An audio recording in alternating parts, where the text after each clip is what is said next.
Hey guys, tonight we're slipping into a side of medieval life your textbooks never dared mention. Not the battles, not the kings, but something far riskier: love, lust, and everything in between. Because in the Middle Ages, desire wasn't just frowned upon, it was feared, controlled, punished, and if you were even slightly curious with a pulse and an imagination, you wouldn't have lasted a week. This isn't a story about romantic ballads or candlelit weddings. It's about monks who dreamt of thighs and rolled in thorn bushes to forget.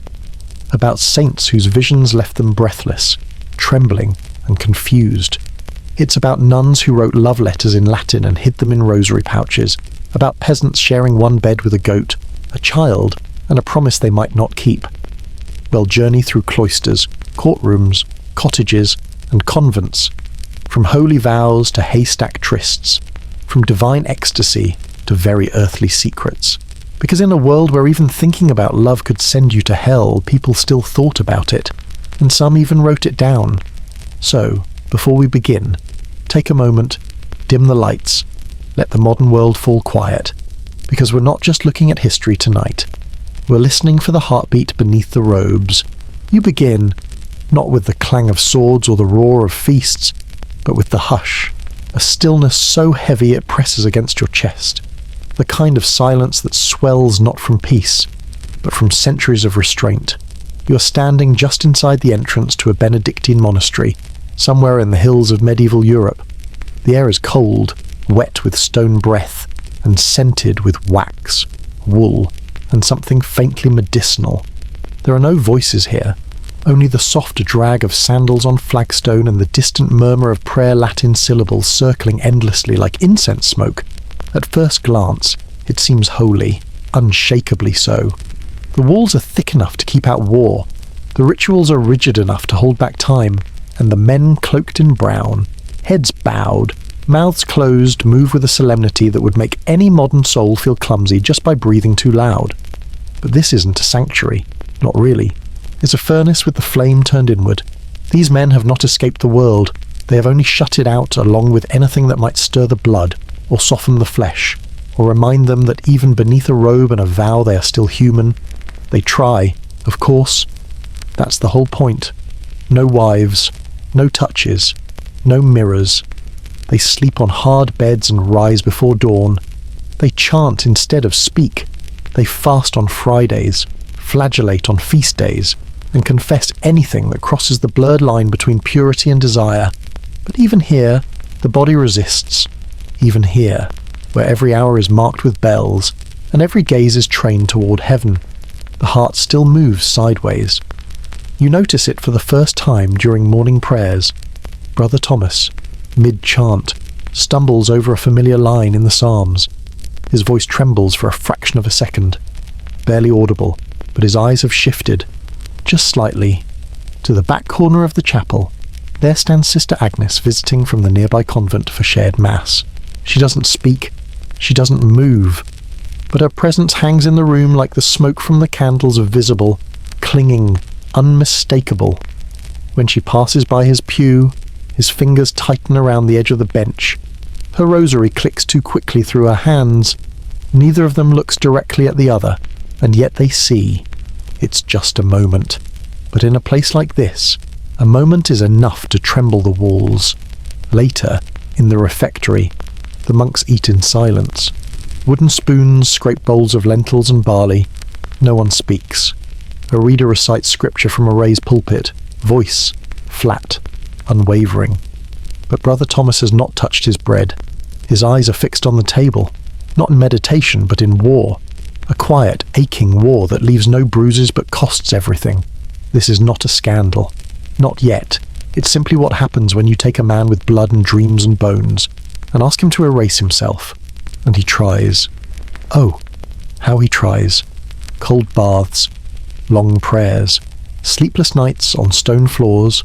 He writes in his journal with agonized neatness, begging God to crush his will, to snuff out this spark. He lists his thoughts like sins already committed. I imagined her voice.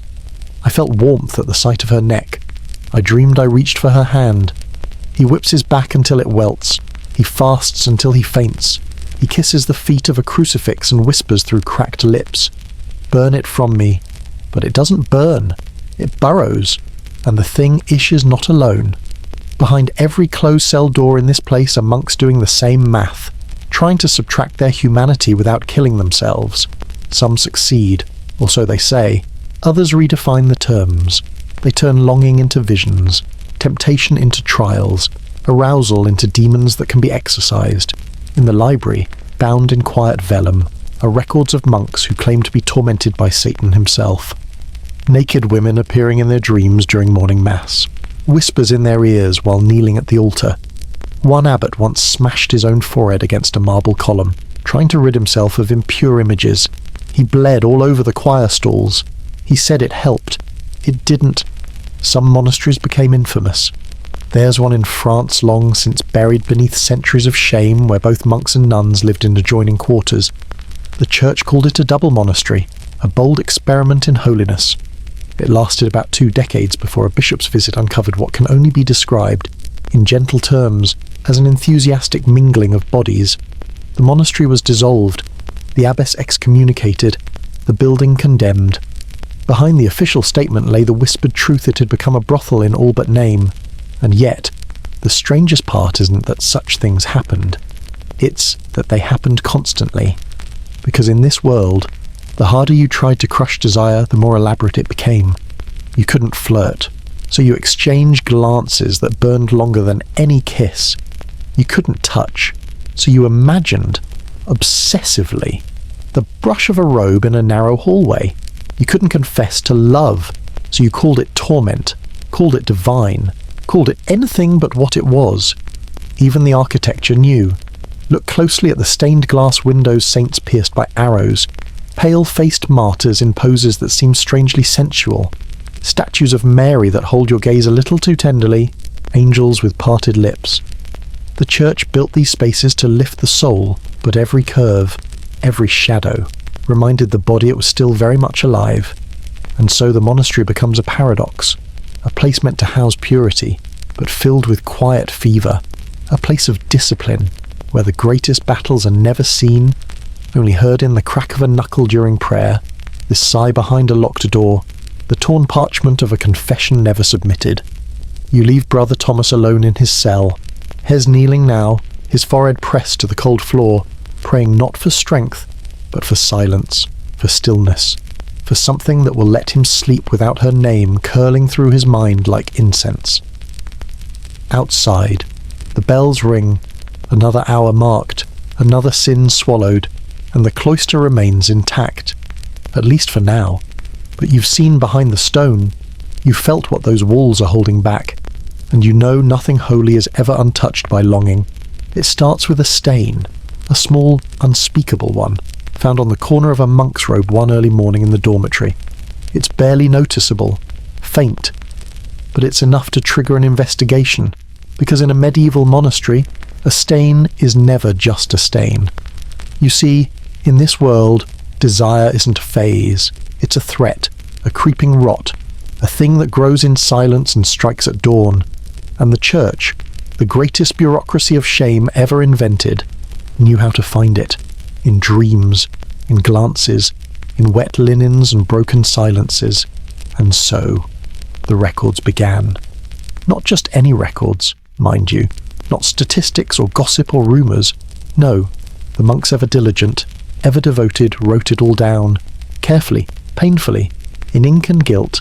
There's the abbot who dreamed of Mary not the Holy One, but the girl from the next village who once helped harvest turnips.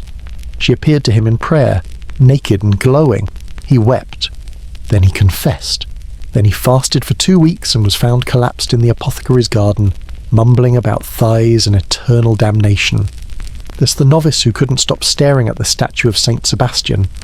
It was the way the arrows pierced him, he said. The curve of the stomach, the tension in the arms. I knew it was blasphemy, he wrote, but I felt awakened. He was assigned extra hours copying psalms, in Latin, with his fingers dipped in brine. Another monk was plagued by what he called nightly floods of impure heat. Translation, wet dreams. He tried sleeping on a board, face down, without a blanket. When that didn't work, he took to bathing in icy water 3 times a night. Eventually, he developed a tremor that never left him. They called it piety, but everyone knew these weren't rare events. These were daily struggles, catalogued, analysed, annotated. One surviving manuscript from a Cluniac monastery includes dozens of anonymous self-reports. Some are oddly poetic. The flesh stirs like wind against reeds. Others are more clinical. I awoke to find my hand wandering of its own accord. A few are desperate. I tried not to look. I tried not to feel. I tried not to dream. I failed. The spiritual advisors, in return, offered remedies. Abstinence, of course, but more than that. Cold water, cold air, cold food, no spices, no music, no eye contact with women, or with men, or with oneself. Avoidance, in all directions. Some monks were ordered to walk barefoot through thorn bushes. Others were told to chant psalms while biting leather straps. There was a period, during the mid-12th century, when rubbing crushed mint on the genitals was thought to cool the fire. It didn't, but it did sting. One particularly creative remedy involved placing a small flat stone in the bed right beneath the hips, just enough to make you uncomfortable, just enough to remind you what was at stake. Desire wasn't just temptation, it was treated like a disease, an infection of the soul, and the more severe your symptoms, the holier your struggle was deemed. But there was a problem. The more they feared it, the more they fed it. In trying to suppress desire, they made it sacred. Obsession became prayer. Shame became ritual. And behind every rule was the quiet thrill of what it forbade. The most ironic case came from a monastery in Burgundy. Officially, it was a place of rigorous discipline, isolated high in the hills, surrounded by nothing but fields and sheep, ideal for avoiding sin. But when a bishop visited unannounced in the winter of 1098, what he found was unexpected. The monks, it turned out, had been entertaining guests. Specifically, the nuns from a nearby convent, who visited through an underground tunnel system reportedly built for supply sharing. The bishop's chronicler, clearly horrified and perhaps a little envious, wrote that the holy brothers and sisters were discovered in elaborate states of undress, engaged in activities most carnal and creative. It was, to quote the official ecclesiastical ruling, a brothel in vestments. The monastery was shut down, its abbot exiled. The tunnel collapsed with holy water poured through it for good measure. But the story didn't die. It spread quietly, whispered from friary to friary like a cautionary tale and a secret fantasy all at once. Because no one wants to admit the truth, that behind the chants and the robes and the stone walls was a pressure few could survive. This was not a mistake in the system. This was the system, that it was built to bend men until they broke, then call the breaking holy, to turn guilt into currency and desire into proof of the devil's work. And yet, through all the suffering and penance, it never really stopped anything. Some monks endured. They fasted and prayed and scraped their souls clean. Or so they said. Others adapted or as redirected, sublimated. They wrote poetry to Christ that read suspiciously like love letters. They sculpted saints with soft mouths and tender poses. They described ecstasy with such vivid detail that one wonders whether their spiritual joy came with side effects. And many simply gave in. Not publicly, of course. Not in sermons or confessionals, but in dark corners, in long glances, in the warmth of bodies too near in winter, in hands that lingered too long during evening blessings, and yes, sometimes, in outright affairs. There are records surviving, scribbled in the margins of more official texts of monks who fathered children, quietly, illegally, with kitchen staff, with washerwomen, with visiting clergy. Some were removed, some were forgiven, some simply stayed, vows cracked but robes intact, because in the end the monastery wasn't a place of purity, it was a theatre of resistance, and the performance never stopped. By the time you leave this part of the story, you begin to understand. The monks weren't villains, they weren't saints either. They were men thrown into a war with themselves, armed with nothing but guilt and scripture. And the more they fought, the more vividly they revealed what it means to be human in a system designed to deny it. The next bell tolls. Somewhere, a monk lowers his eyes and dreams, again, of something warm. The saints who blushed. You might think sainthood begins where flesh ends, that to be holy is to be above the body untouched by craving, detached from the fire of skin, bone and breath. But the saints weren't statues. They were human beings asked to rise above being human. And sometimes they rose. Other times they writhed. You discover this not in dusty tomes or church doctrine, but in their own words-blurred ink, shaky Latin, trembling accounts of battles that took place not on earthly fields, but within rib cages and between thighs. Let's begin with St. Anthony the Great, known to monks as the father of the desert.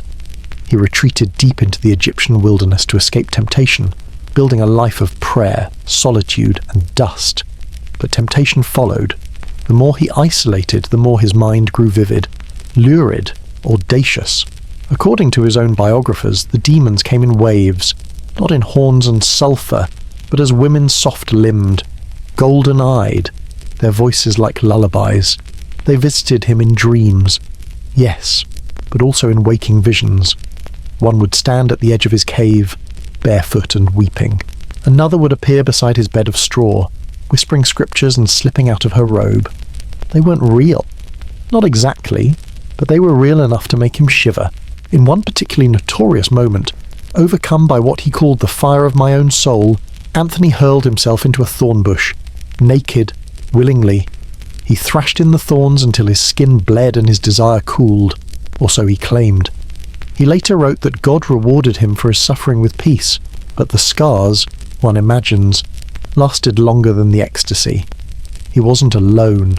St. Benedict, founder of Western monasticism, once rolled in a patch of stinging nettles to quench his urges. St. Jerome, famous for translating the Bible, admitted that even in the desert, he still dreamed of Roman women dancing. My face was pale with fasting, he wrote, but in the heat of the night, I saw myself again in the arms of sin. And then there were the women. Their experiences were different, less punishing, more symbolic, but no less visceral. Take St. Catherine of Siena, a mystic, a visionary, a woman who claimed to have taken a vow of virginity at the age of 7. As an adult, she announced that she had become the bride of Christ not metaphorically, but quite literally. She even described the wedding ceremony. Christ appeared to her in a vision, took her hand, and placed a ring upon her finger. Not just any ring. A ring, she said, made from his foreskin. Yes, that foreskin. You blink, you reread, but there it is in her letters, in her testimonies, recorded by clerics who somehow managed to write it down without blushing ink onto the page. It wasn't a joke. It wasn't even considered outrageous. In Catherine's time, relics of Christ's body bones, blood, even fragments of the true cross were collected and worshipped. The foreskin, known as the Holy Prepus, was believed by some to still exist. To Catherine, receiving it as a wedding ring was not obscene. It was sacred, but still imagine what it meant, deep beneath the doctrine. A young woman, locked in a celibate life, dreaming not of earthly marriage but of a spiritual union that carried all the same intimacy, the same symbolism, the same erotic power. She couldn't write love poems to a man, but she could write them to God, and she did. She wasn't the only one. St. Teresa of Avila, though technically from a slightly later period, fits here in spirit. Her visions were so intense that modern scholars still argue over whether they were mystical or, well, something else. In her most famous vision, she described an angel piercing her heart with a golden spear. The pain, she wrote, was so intense that I moaned aloud, but the sweetness, I never wanted it to end. Art historians later painted this scene as a moment of spiritual ecstasy. But if you've ever seen Gian Lorenzo Bernini's marble sculpture of that moment the mouth parted, her back arched, you may notice the church's idea of heavenly union looks suspiciously like something else entirely. St. Lutgardis, a 13th century mystic from the Low Countries, claimed that Christ kissed her on the mouth, not as a brother, not as a saviour, but with tenderness, with warmth. She described his hands cradling her heart. She felt music inside her ribs. She said she melted, and these weren't fringe stories hidden in some heretical basement. They were copied, admired, used as examples of spiritual triumph. You begin to wonder, were these saints truly transcending the body or simply finding the only vocabulary available to talk about it? Because they weren't allowed to be lovers, but they could be vessels. They couldn't have a husband, but they could have visions. And in those visions, They could feel, cry, ache, burn. They could give themselves over completely and call it sanctity. This is where the lines blur. The language of medieval mysticism is laced with breathlessness, with surrender, with longing. And while the Church interpreted these as spiritual metaphors, modern readers sometimes hear something else, something very human. The saints blushed, not from shame, but from contact. And for many women, these visions may have been the only safe space to express desire. They weren't writing erotica, they were writing survival, wrapped in the robes of theology, whispered in Latin, hidden in hymns. What's even stranger, the erotic imagery didn't stop with the saints. It bled into sermons, into iconography, into liturgy itself. The soul was the bride. God was the lover. Sin was infidelity.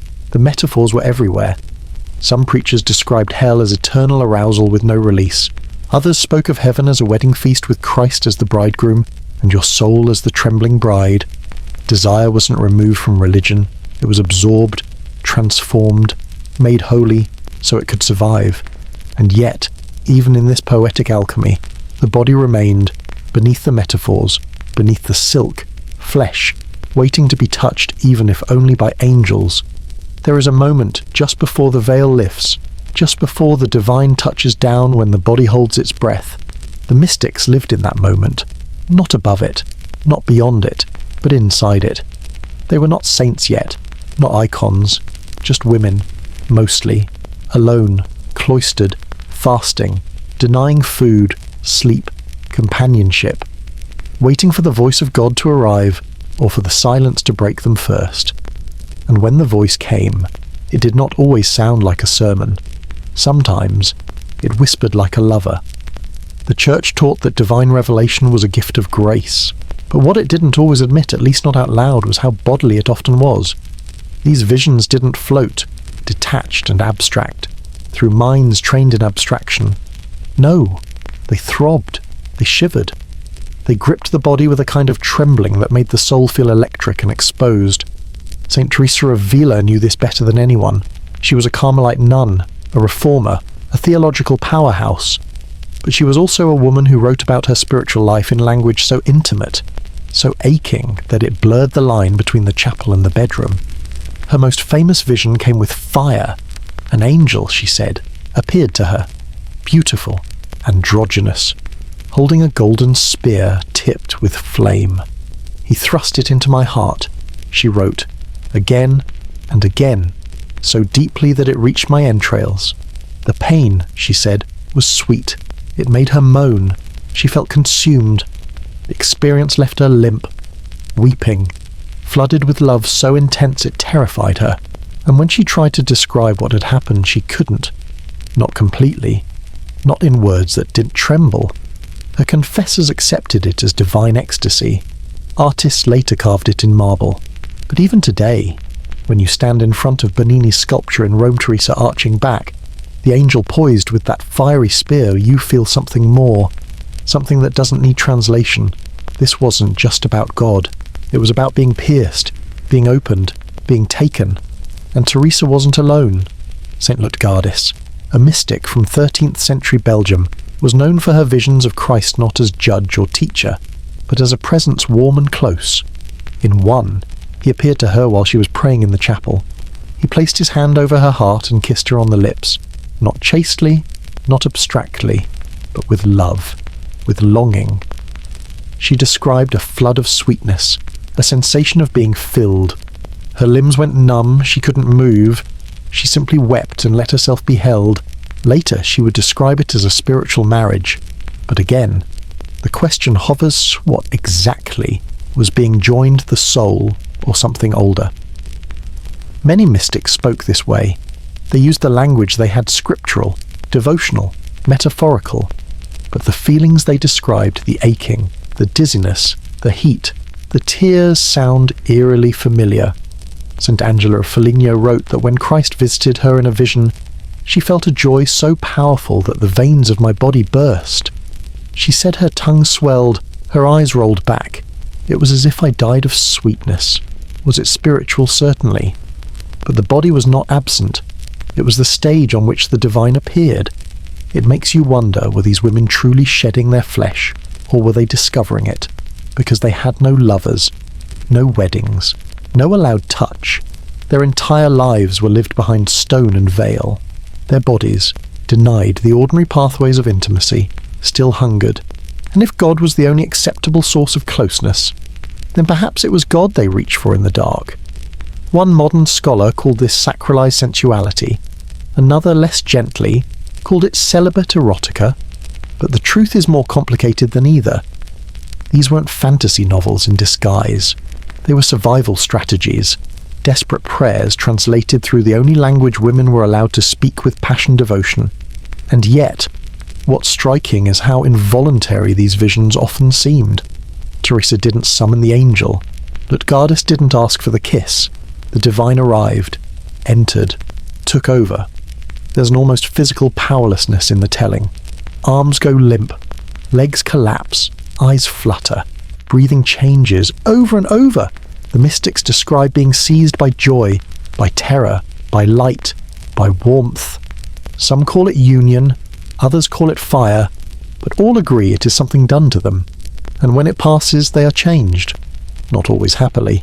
There's often guilt, confusion, a need to confess the sweetness of it, to beg forgiveness for having enjoyed the divine too much. Because enjoyment, in this context, is suspicious. Pleasure is always suspect. The Church accepted these experiences, but with caution. Too much emotion could look like hysteria. Too much sensuality, like heresy. There were cases where mystics, especially women, were accused of witchcraft because their vision sounded too bodily, too wet, too real. Some were silenced. Others were canonized. The line, as always, was razor thin. But even the approved accounts, those written down, copied by monks, preserved in cloisters, still shimmer with heat. Not carnal, exactly, but not cold either.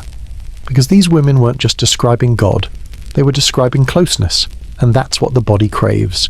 To be seen, to be touched, to be held, if not by a person, then by something bigger, something eternal, something that won't leave in the morning. You begin to understand. Maybe it was never about lust or holiness. Maybe it was about the ache beneath both. The ache to belong, the ache to break past the wall of skin and be known completely.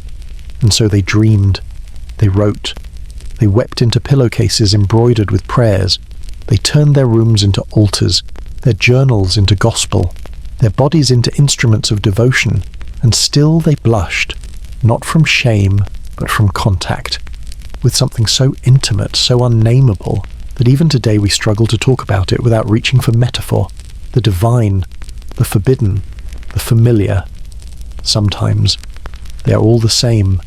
It begins, as it often does, with a vision. A woman kneels alone in her cell. The air is cool, the candlelight soft, the silence ancient. She hasn't spoken aloud in days. Her lips have moved only in prayer. Her stomach is hollow with fasting. Her mind, wrapped tightly in scripture. And yet the body is not still. It trembles.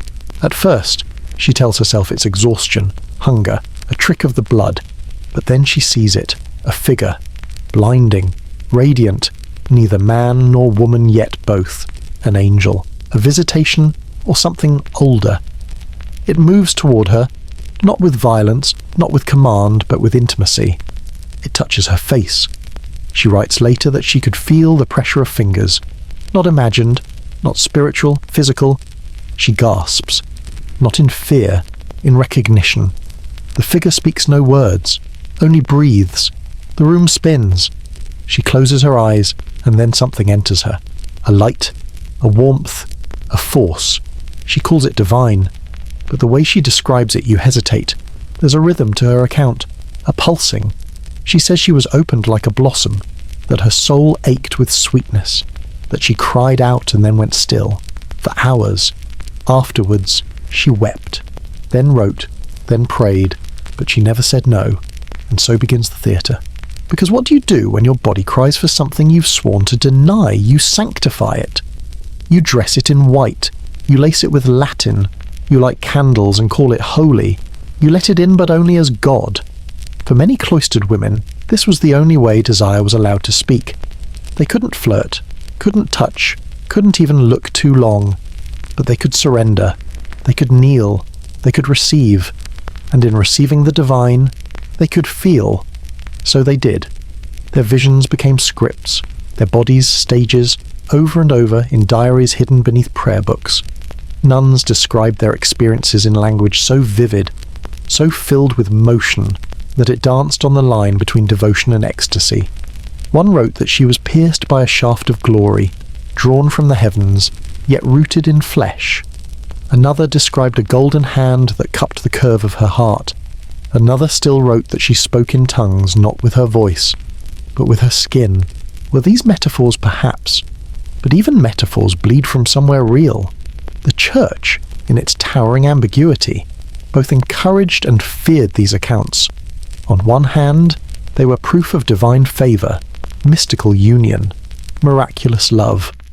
On the other, they sounded too familiar, too wet, too uncontainable. Because here's the truth, the language of piety and the language of passion are cousins. Think of the words they used: ecstasy, surrender, rapture, flame, penetration, trembling, melting, union, bliss, longing, fire, flood. These aren't terms of detachment. They're words from bedrooms, translated into Latin, and the performances became elaborate, not just in writing, but in ritual. Some mystics were known to stage their own marriage to Christ, complete with veils, rings, and dramatic fainting fits. Some claimed stigmata not just on hands and feet, but over the heart. Some kissed crucifixes with the intensity of lovers. Some slept with them beneath their robes, against their chests, held like secret companions. This wasn't perversion, not then. This was hunger, wrapped in theology. You begin to see the pattern. Where desire is forbidden, it becomes theatrical, symbolic, operatic, and that performance becomes survival. Because how else could a woman express need? How else could she articulate what burned inside her, when her entire world taught her that silence was sainthood? So she spoke in visions. She described angels with soft mouths, light that pressed against her hips, a divine presence that entered her as gently as breath, but as firmly as command. She called it God. You don't blame her. What choice did she have?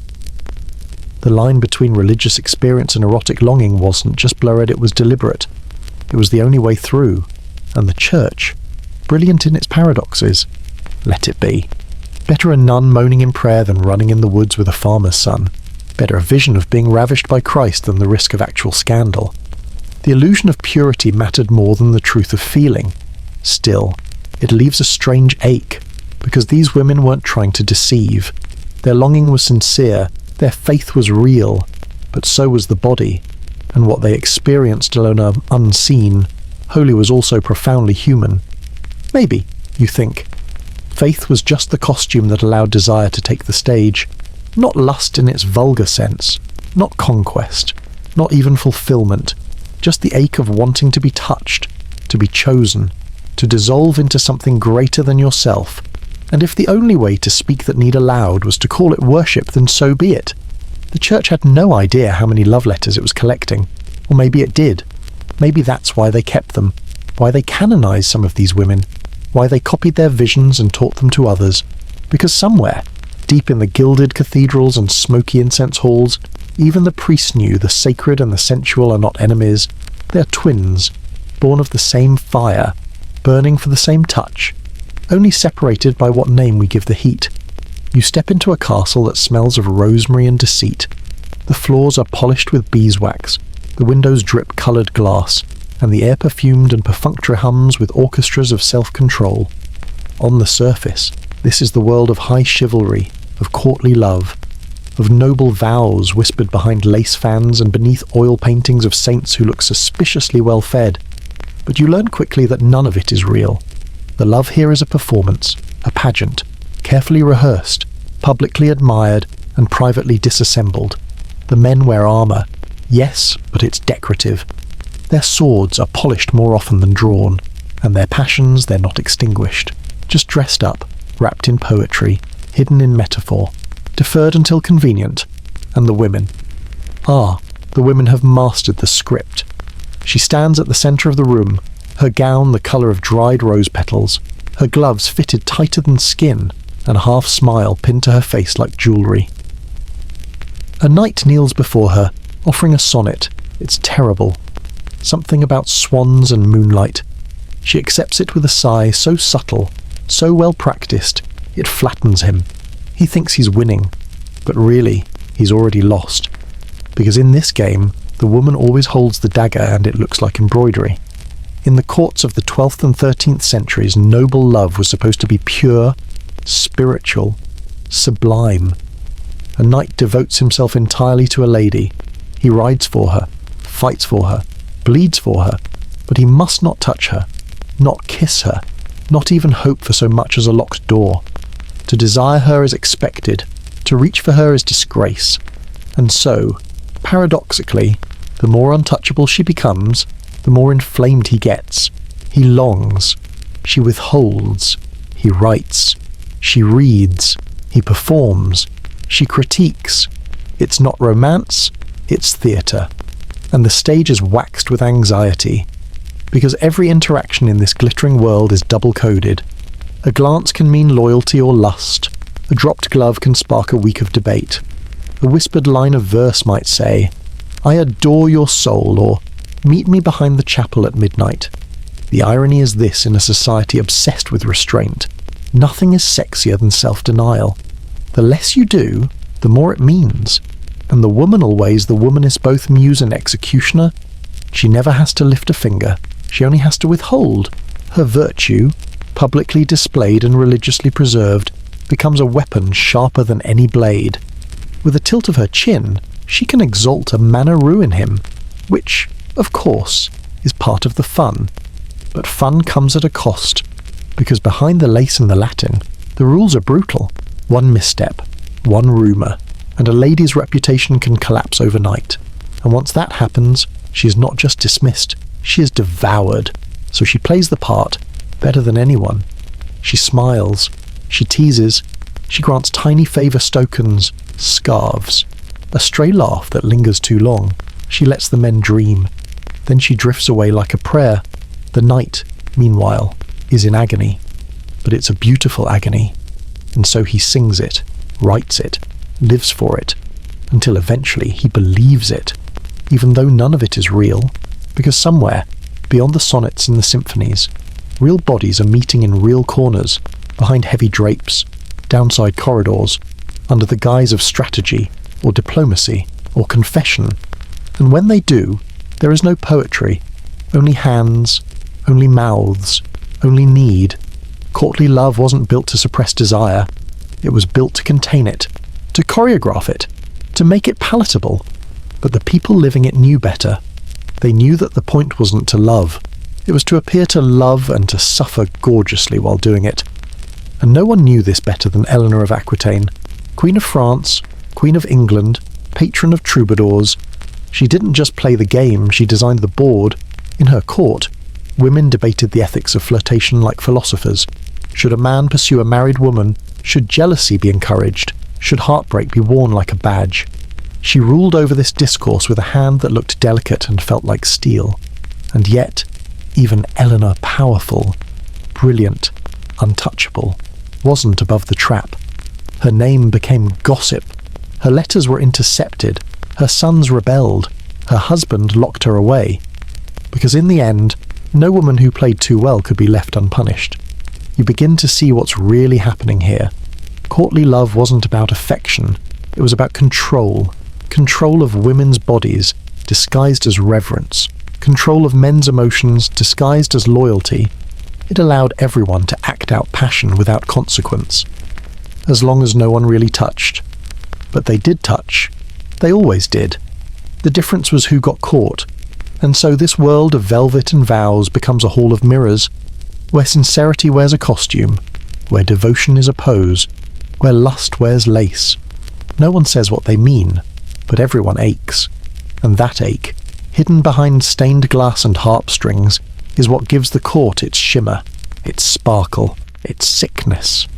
You leave the great hall not with admiration but with a chill. Because for all the poetry, all the nobility, All the love songs, no one here is actually in love. They're just pretending not to be hungry. There is a long table, carved oak, polished smooth by the sleeves of centuries. Around it sit women draped in velvet, veiled in lace, armed not with blades but with questions. At the head of the table sits Eleanor of Aquitaine, Queen, twice, of France, then of England. But tonight, she is something else entirely, the chairwoman of love. This is no royal council, no matter of war or grain. It's a court of love, a salon of silks and wit, where noble women debate, with exquisite seriousness, the rules of desire. Imagine a medieval talk show hosted by Mary Shelley, written by Sappho, and moderated by Cleopatra. Only the lighting is candlelight, and the guests wear daggers. The question on today's docket: can a man truly love two women at once? It sounds romantic. It is anything but. One woman leans forward, fingers laced, tone cool. It is possible, perhaps, but not admirable.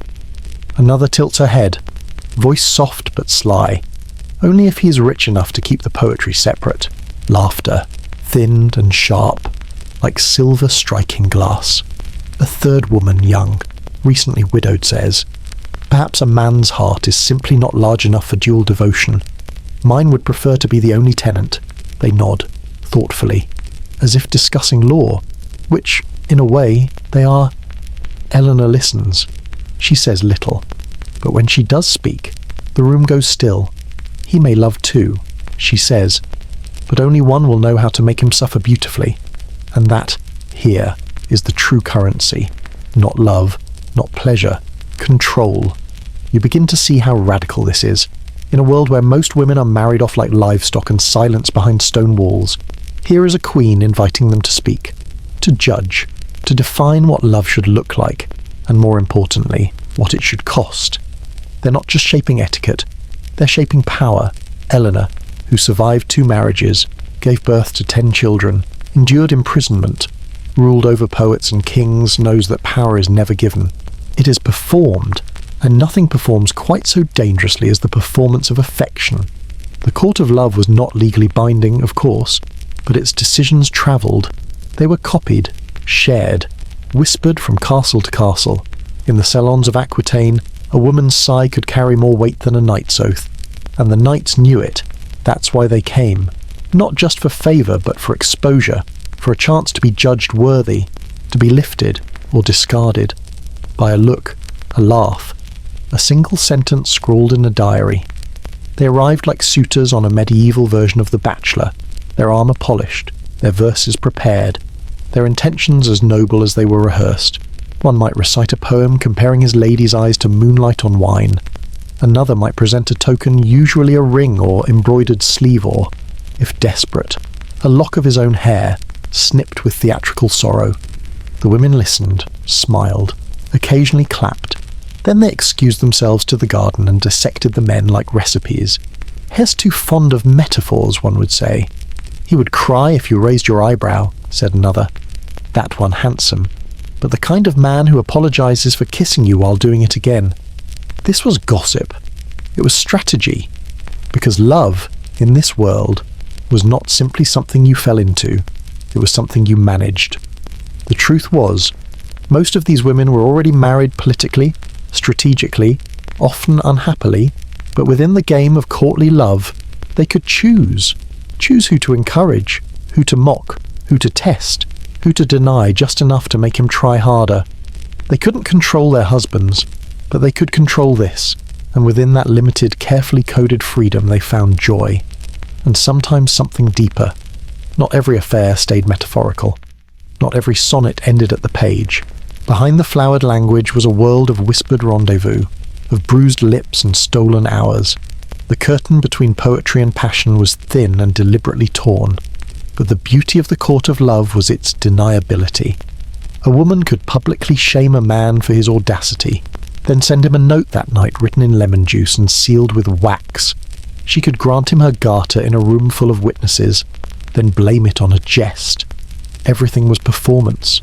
Everything had layers, and the more layers you wore, the more dangerous you became.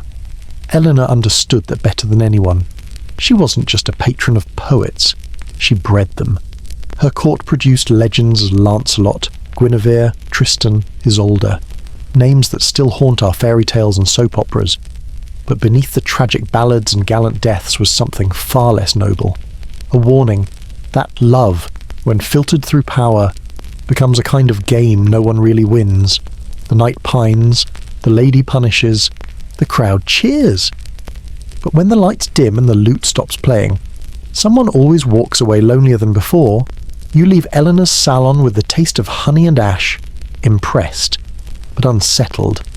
Because beneath the layers of silk and law, these women weren't just deciding who deserved their affection.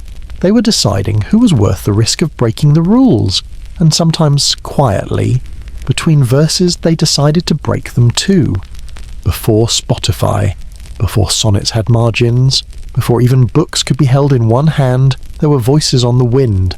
They came from the south, troubadours, wandering poets, soft-shoed and silver-tongued, travelling from court to court with nothing but a lute and a broken heart carefully wrapped in parchment. They sang not for coin, but for attention, and not just any attention for hers. The lady at the window, the duchess behind the veil, the woman too high to touch and too close to forget. Their verses were not crude. They were crafted, each syllable balanced on the edge of a breath. A single misplaced rhyme could ruin a mood. A perfect stanza could earn a glance. That glance was the goal. Not a kiss, not a promise, just a look. Because troubadour poetry was not about fulfillment. It was about yearning. Endless, elegant, exquisite yearning. You see it again and again. I burn for her, and she does not know my name. My love is a shadow on her gown. She is the fire. I am the wax. They weren't trying to possess. They were trying to survive the ache, and so they turned it into art. Desire, when denied long enough, becomes a craft. That was the genius of the troubadour. He took something primal wanting and dressed it in such aching beauty that even the church, suspicious of most passions, occasionally paused to listen. Of course, not everyone applauded. One cleric once wrote, "With obvious exasperation these men wander like ghosts, sighing into doorways, weeping into bread, moaning verses no one asked to hear." But that was the point. No one had to ask. Longing was their currency, their gift, their curse. They sang in Occitan, the language of roses and riddles. Their songs floated across balconies, crept under tapestries, settled into the bones of castles like perfume into old wood. Sometimes, the women they sang for never responded. Sometimes, they responded with riddles. Sometimes, they sent gloves, or a single strand of hair. Always, just enough to keep the ache alive. And the troubadour would leave, walking for days through wind and dust, still humming the melody of a woman who hadn't smiled at him. It sounds pathetic, but it was dangerous, because buried inside those songs, beneath the metaphor, behind the trembling rhyme, was something society wasn't ready for. A man admitting helplessness. A man feeling, in a world where masculinity was built on conquest and silence, the troubadour broke the mould. He wept, he knelt, he waited, he turned his suffering into sonatas, his rejection into performance, and in doing so, he inverted power. The woman became the judge, the sun, the source. She didn't need to speak, she only needed to exist. And yet she wasn't really free, because courtly love, even when sung, was still a game. The lady was supposed to remain untouchable, pure, draped in etiquette, but every compliment was a test, every verse a pressure, every rhyme a tiny, soft rebellion asking, "What if you came down from the balcony?" Just once some did, most didn't, because what the troubadour wanted wasn't her body, it was her silence, her distance that gave him power. Without it, the song ended, and the song was all he had. So he sang, through rain, through rejection, through marriages and deaths and quiet affairs everyone pretended not to see. He sang about lips he'd never kiss, and beds he'd never enter. He made desire livable. He made frustration elegant. He made longing into something almost sacred, and slowly, the courts of Europe fell in love with the performance. Not the man, not the woman, but the space between them. The ache became fashion. Ladies wept for knights they would never touch. Men wore tokens from women they barely knew. Young squires tried to rhyme soul with shoal and rose with woes. It was absurd, it was addictive, and it was everywhere. Even marriages, those blunt instruments of inheritance and alliance, began to borrow the language of courtly longing. Husbands would write letters to their wives as if they were untouchable mistresses. Wives would flirt with their own husbands in third person. It was emotional cosplay, social foreplay, a collective fantasy built on never quite touching. Of course, not everyone played by the rules. There are scattered records of troubadours who got too close. One seduced the wife of a count. He ended up castrated, but not before he wrote a farewell poem so haunting it was copied for decades. Another was found with a noblewoman in a vineyard at dawn. They claimed they were reciting psalms. The guards claimed otherwise. They were separated. She was married off to a man twice her age. He disappeared into a monastery, where, it's said, he sang only to God and not very cheerfully. Still, they kept singing, because singing, for many, was safer than touching, more powerful, even. To desire and be denied was to stay alive. That was the hidden truth of the troubadour. He didn't want to win. He wanted to burn beautifully. And when the song ended, he'd move on to the next court, the next balcony, the next impossible woman, not to conquer, but to ache. Because some hearts aren't built for peace, they're built for poetry. There is always a gap in the wall, a loose stone, a candle that never quite burns evenly, a hallway that curves away from the eyes of the chapel, and always, behind the curtain, a shadow. They say castles are built from stone and order, but their true architecture is silence, silk-thin, breath-held, strategic. And when the musicians stop, when the servants vanish, when the fire crackles just a little too softly, that's when the masks slip. It was never about the poetry. Not really. All those declarations of eternal longing, all the sonnets recited in public gardens, the embroidered gloves passed from hand to trembling hand, they were smoke. Beautiful. Practice smoke. Because behind every ode to chastity was a rendezvous already planned. Behind every vow of restraint was a moment of contact so memorized it had become choreography. And the choreography always leads here. A corridor, a tapestry, and what lies behind it. It doesn't matter who, a countess, a knight, a widowed duchess, a squire with ambition, sometimes even a priest. What matters is the ritual, the way they step quietly, the way the silk of her sleeve catches for just a moment on the stone, the way he knows to wait exactly one breath after the bells of Compline. What happens next isn't romantic, but it is honest. There are no metaphors here, no swan-like glances, no lute music, only breath and heat and hands pulling at laces with more hunger than grace. Only mouths meeting not for poetry, but because it's been too long. This is not the love the poets wrote about. This is the one they weren't allowed to write. And the irony, of course, is that everyone knows. Everyone. The court lives on pretense, but thrives on implication. No one says what happened behind the curtain. But the morning after, eyes linger longer at breakfast. A servant is dismissed. A letter burns in a hearth. A lady doesn't wear her usual brooch. And sometimes, it's not about love at all.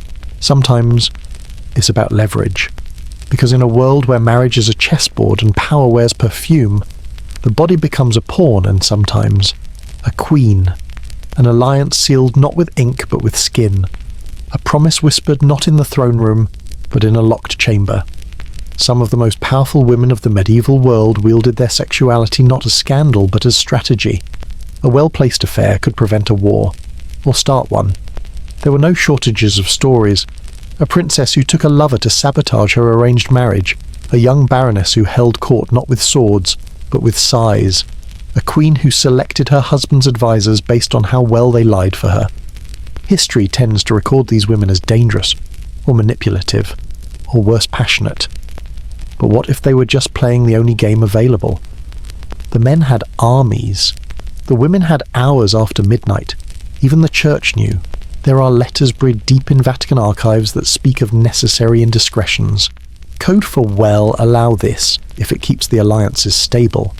In one particularly infamous case, a bishop covered up the affair of a noblewoman and a papal envoy because their union had united two warring regions in bed. The official report described it as a union of unexpected harmony. Of course, harmony is fragile. These affairs didn't always end in favour. Sometimes they ended in banishment, sometimes in childbirth, sometimes in carefully staged accidents. The tapestry always returns to its place. The room is swept, the scent erased, the silence restored, but it's never the same, because underneath the velvet, something has shifted, a loyalty gained, a secret owed, a rumour seeded, and once the whisper begins, it never truly stops. You hear it later weeks, months, sometimes years after the fact, told not as truth, but as myth, not as scandal, but as warning. She once took a knight from her father's court. He was seen leaving her room with a rose pressed to his wrist. They say a midwife was summoned in the dead of winter, and no child was ever named. The stories repeat, evolve, breathe. Because the tapestry is not just fabric, it's metaphor, a woven surface behind which everything forbidden continues to live. You walk past one now, depicting a hunt, perhaps, or a saint slaying a dragon. But look closer. See how the knight's hand brushes the hem of the lady's dress, how the maiden's gaze is turned not toward heaven but toward the woods. These weren't just decorations. They were warnings, confessions, codes. No one was ever as pure as they looked in wool and thread, and no one believed otherwise. Still, the performance endures. The lady still curtsies, the knight still bows. The king still feigns ignorance, and the curtain still sways just slightly in the night breeze. You pause and listen, not for footsteps, but for breath. Because beneath the grandeur, the lace, the holy light of noble pretense, people were still people. And people don't just want to be adored, they want to be touched, even if only for the length of a heartbeat, even if no one ever speaks of it again, especially then. She sits at the edge of the hall, her face partially in shadow, her posture still, her hands folded just so. From across the room, she looks demure, obedient, devoted, the kind of woman prayers were written for. But she is watching, and what she sees is opportunity, because in the courts of the medieval world, where titles were passed down, not earned, where male ambition strutted in armour and female virtue was measured in volume, not voice, the only real weapon available to a woman was attention. Not too much of it, just enough. So she smiles. Once, slightly. It's not an invitation. Not exactly. It's a possibility. And for the man in the embroidered chair, that is enough to rearrange his entire afternoon. This is how power moves when it has no nameplate.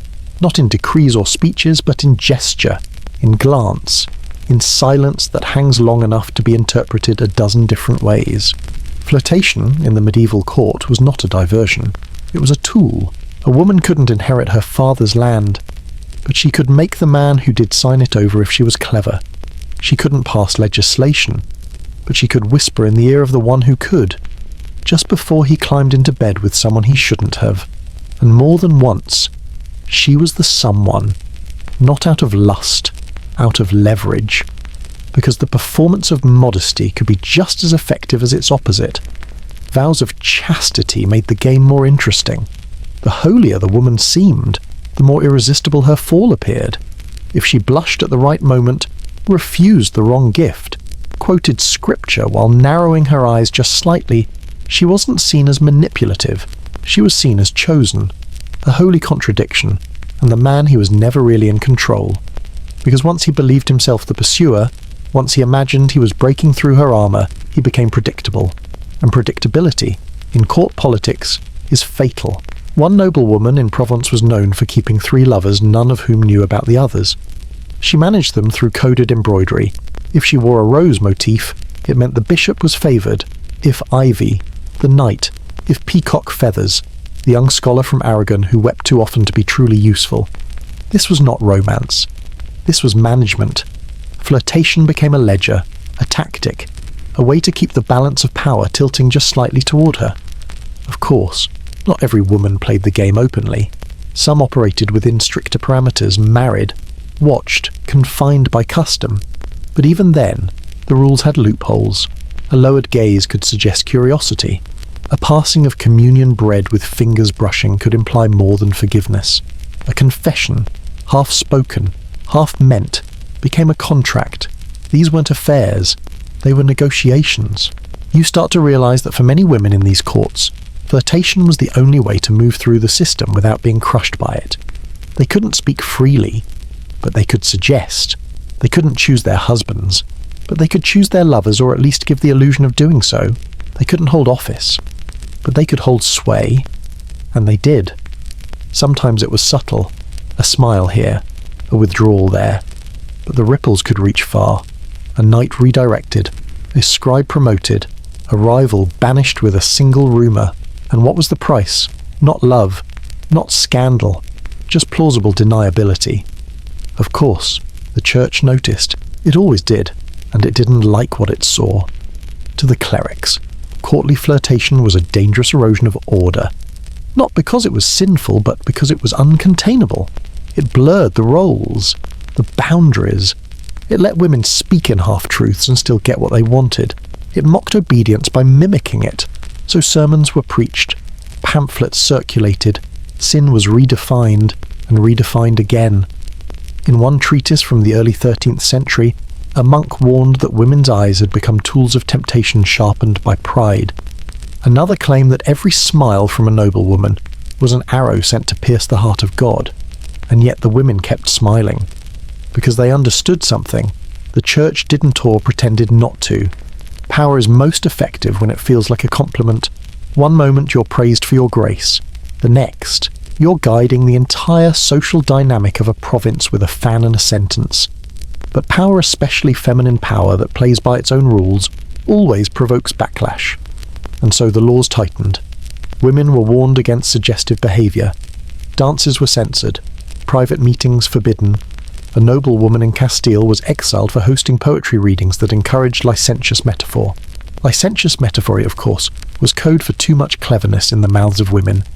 The men were scared, not of sin, but of losing control of the story. Still, the story unfolded anyway, and in the end, the women who survived, the ones who thrived, were not the quietest.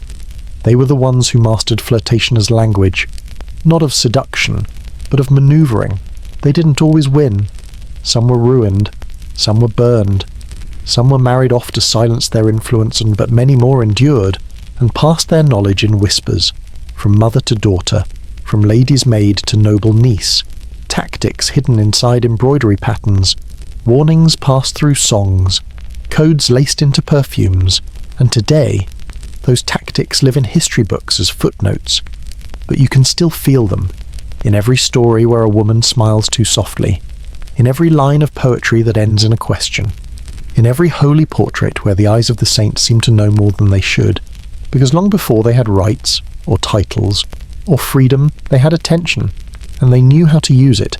You leave the palace behind, the velvet, the chandeliers, the whispered games and curtained sins, and you step into something older, louder, closer to the ground. The village doesn't announce itself. It just begins mud underfoot, smoke in the air, goats in the road. Homes lean into each other like gossiping neighbours. Thatched roofs sag. The walls are wood, wattle. Sometimes nothing more than packed earth and prayer. It smells like boiled cabbage, wet wool, and humanity.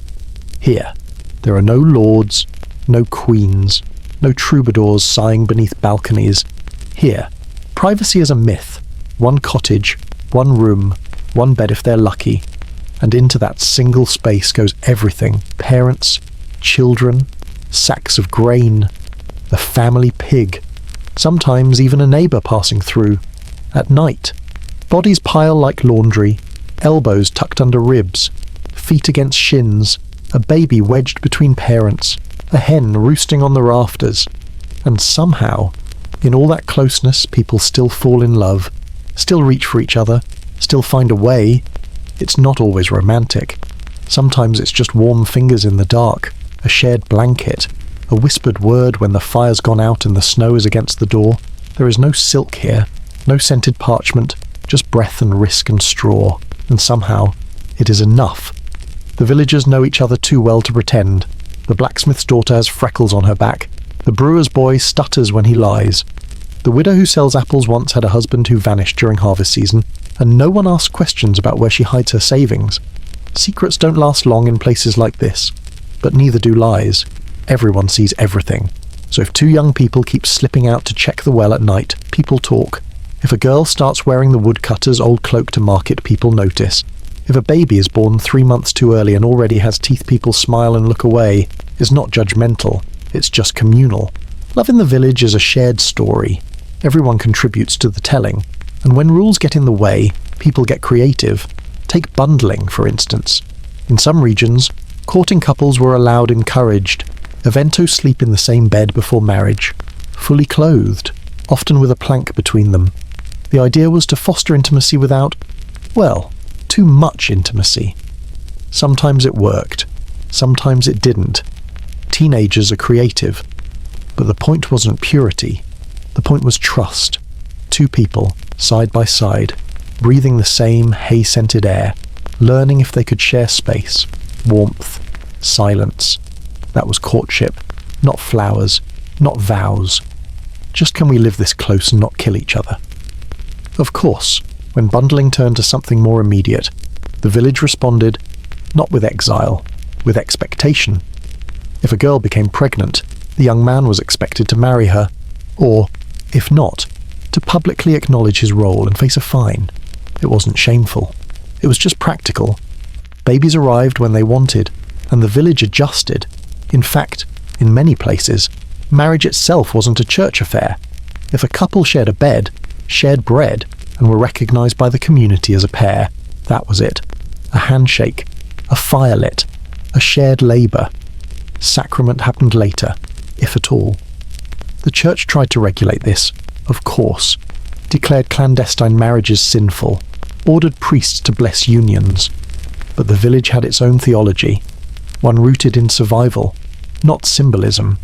And in that theology, love was a kind of shared labor, not a miracle, not a performance. Just two people trying to make it through the season, the storm, the next day. Still, not all love was convenient. Sometimes a married man strayed. Sometimes a widow entertained more visitors than was deemed polite.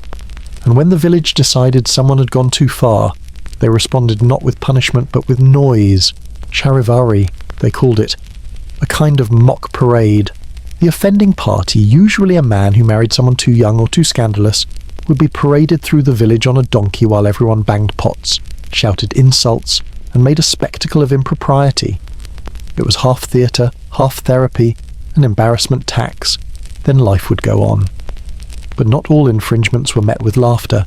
Some things carried weight. A nobleman who used his title to claim a village girl. A priest who took confession and turned it into opportunity. These violations lingered. The girl would sometimes vanish sent to visit family, her body hidden beneath layers of new silence, or worse, left behind with a child and no name to give him. But even then, the village absorbed it. A cradle added beside the hearth, a surname improvised, a child raised not with shame, but with story. She was strong, they'd say. He came from unexpected places. We take care of our own, and they did. Because in places like this, love didn't need permission. It needed persistence. It needed hands calloused from bread making, eyes that remembered harvests, a fire that was tended together, even when no one spoke, and when words failed, when desire slipped past language, there were songs. Not the troubadour's verses, simpler songs, passed from midwife to sister, from field to cradle, songs about longing, about waiting, about catching someone's gaze across the market and feeling the whole world tilt, songs where love was work, and where work was a kind of love. You leave the village with straw in your boots and warmth on your skin, because in this place, no one wore perfume, but they meant it. At the far edge of the village, where the road turns to cart-rutted dirt and the hills begin to lean toward forest, there's a cottage with a sagging roof and a carved beam over the doorway. You don't notice the carving at first. It's rough, faded, just a curl in the wood, but look closer and you'll see it a heart, simple and uneven, with two initials scratched deep into the grain. Beneath it, a crude rune, the kind folk use to bless livestock or coax a good harvest. This is not decoration, it's a vow. Because in this part of the world, long before marriage was sealed in churches or notarized in scrolls, it was etched into door frames, whispered under breath, and sealed under moonlight with nothing but straw, sweat, and intention. And most often, it began in the bundling bed. You'd heard about it before, how young couples were allowed to lie together before marriage, fully clothed, often with a wooden plank between them. It sounds innocent, strange even, but here it made perfect sense. In a village where families lived shoulder to shoulder, where walls were thin and futures thinner, the bundling bed was a rare space of semi-privacy, a kind of sanctioned closeness, a moment to test what it meant to share a mattress, a breath, a silence. There were rules, of course. Parents approved, elders monitored. The girl might be sewn into a bundling sack tied at the shoulders to prevent wandering hands, but still, the fire was lit, the air was shared. The spark, if it was there, had time to glow. They would talk, sometimes for hours, about nothing, about everything. His hands, her laugh, whether they liked the same season, whether they could imagine sharing a goat, whether the baby she held in her arms someday might have his nose. And sometimes, talking turned to touching. Because teenagers are teenagers, because longing does not obey curfews, and because even in villages where reputation is everything, the night still belongs to the body. Not every bundling ended in a pregnancy, but not everyone didn't, and when it did, the village had options. Sometimes there was a wedding, quick, quiet, with enough bread and ale to make it official. Sometimes there was a fine. The father paid the mother's family, a sheep here, a cask of cider there, a promise to keep the child warm, and sometimes often, in fact, there was just understanding. The child was taken in, the names were changed, life went on. Because in this place, the line between mistake and miracle is thin, and love, when it shows up late and uninvited, is still welcome at the table as long as it brings its own bowl. You pass a cottage and hear a girl laughing. Through the window, she's sitting beside a boy barefoot, sunburned, smiling like he doesn't know how lucky he is. Between them is a plank of wood, but their hands rest on the same folded blanket. You remember the stories? One bundling couple, denied marriage by feuding parents, carved their initials into the underside of the barn loft where they used to meet. Decades later, their grandchildren found the carving and added their own beside it. Another left notes for each other in knots of wool, hidden inside the lining of cloaks. One girl even tied a braid of her hair into the strap of her lover's boot so that wherever he went, a part of her walked beside him. This was not sin, it was cleverness, it was hope. Love here did not wear lace, it wore bark, it smelled like hay. It waited beside streams. It lingered in the back pew at church. It hid under planks and behind sheep pens. And when it couldn't speak because language had limits, it carved itself into wood. Love runes! They were simple at first. A loop, a cross, a sun with 3 rays. But over time, they grew complex. Circles within circles, triangles for truth, a pair of birds, a flame, a hand touching another. She's been up all night against one's second child, breach. But the baby came. The mother didn't tear and no one died. So she counts it as a win. She's not young, not grand, not particularly pious. But she knows more about sin and survival than any man who's ever worn a collar. She walks like she owns the road. Because in some ways, she does. She's been in every home, seen every body, heard every confession, though never in a booth.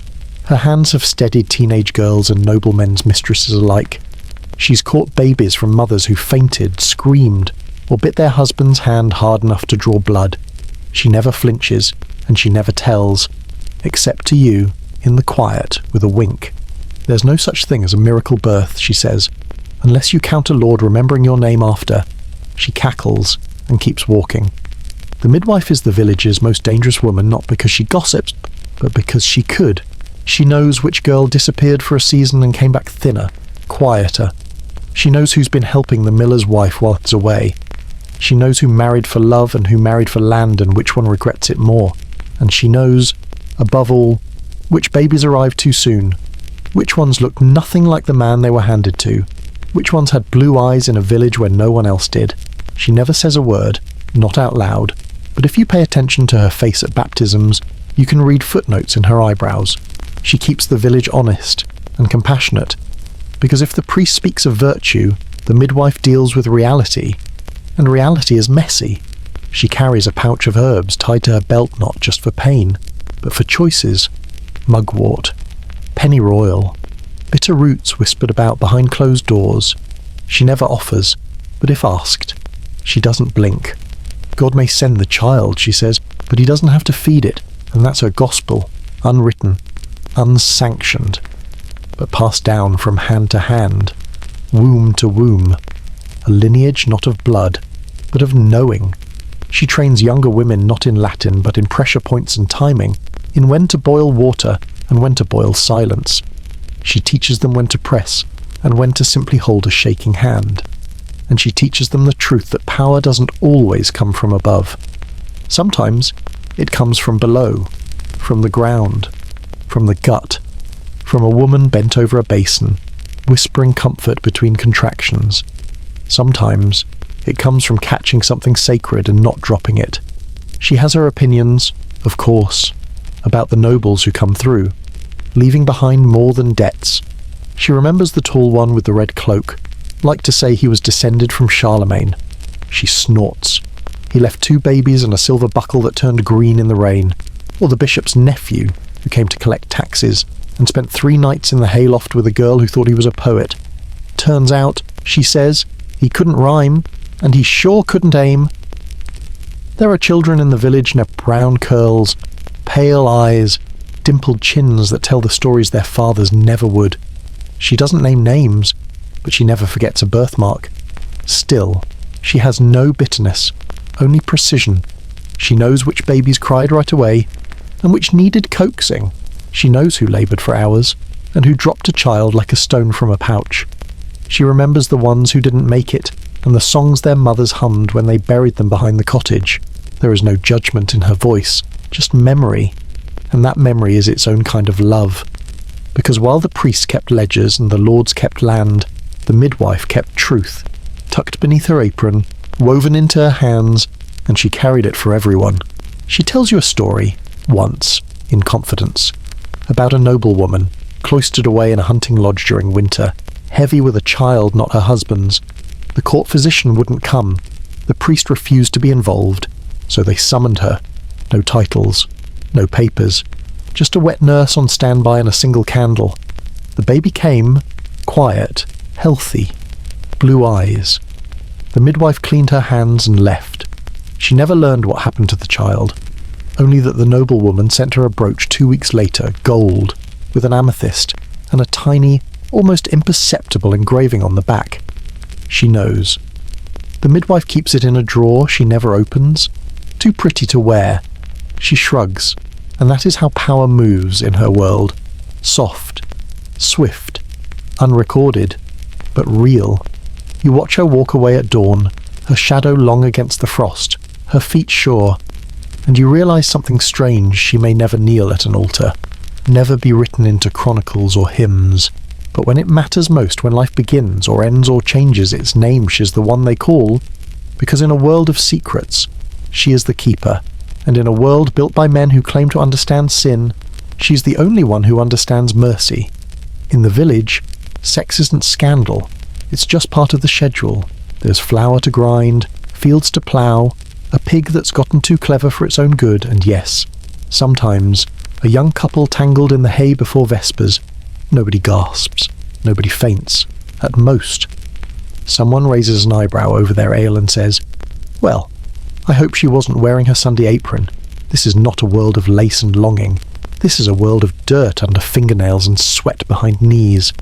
A world where sex isn't whisper-read, it's huffed out in the dark while chickens cluck judgment from the rafters. But even here, with all its mud and familiarity, there are rules and rituals. Take the wedding night, for example. The bride and groom are expected to consummate the marriage. That's normal. What's less normal by modern standards, at least, is that after they do, someone inspects the sheets. Yes, the actual sheets.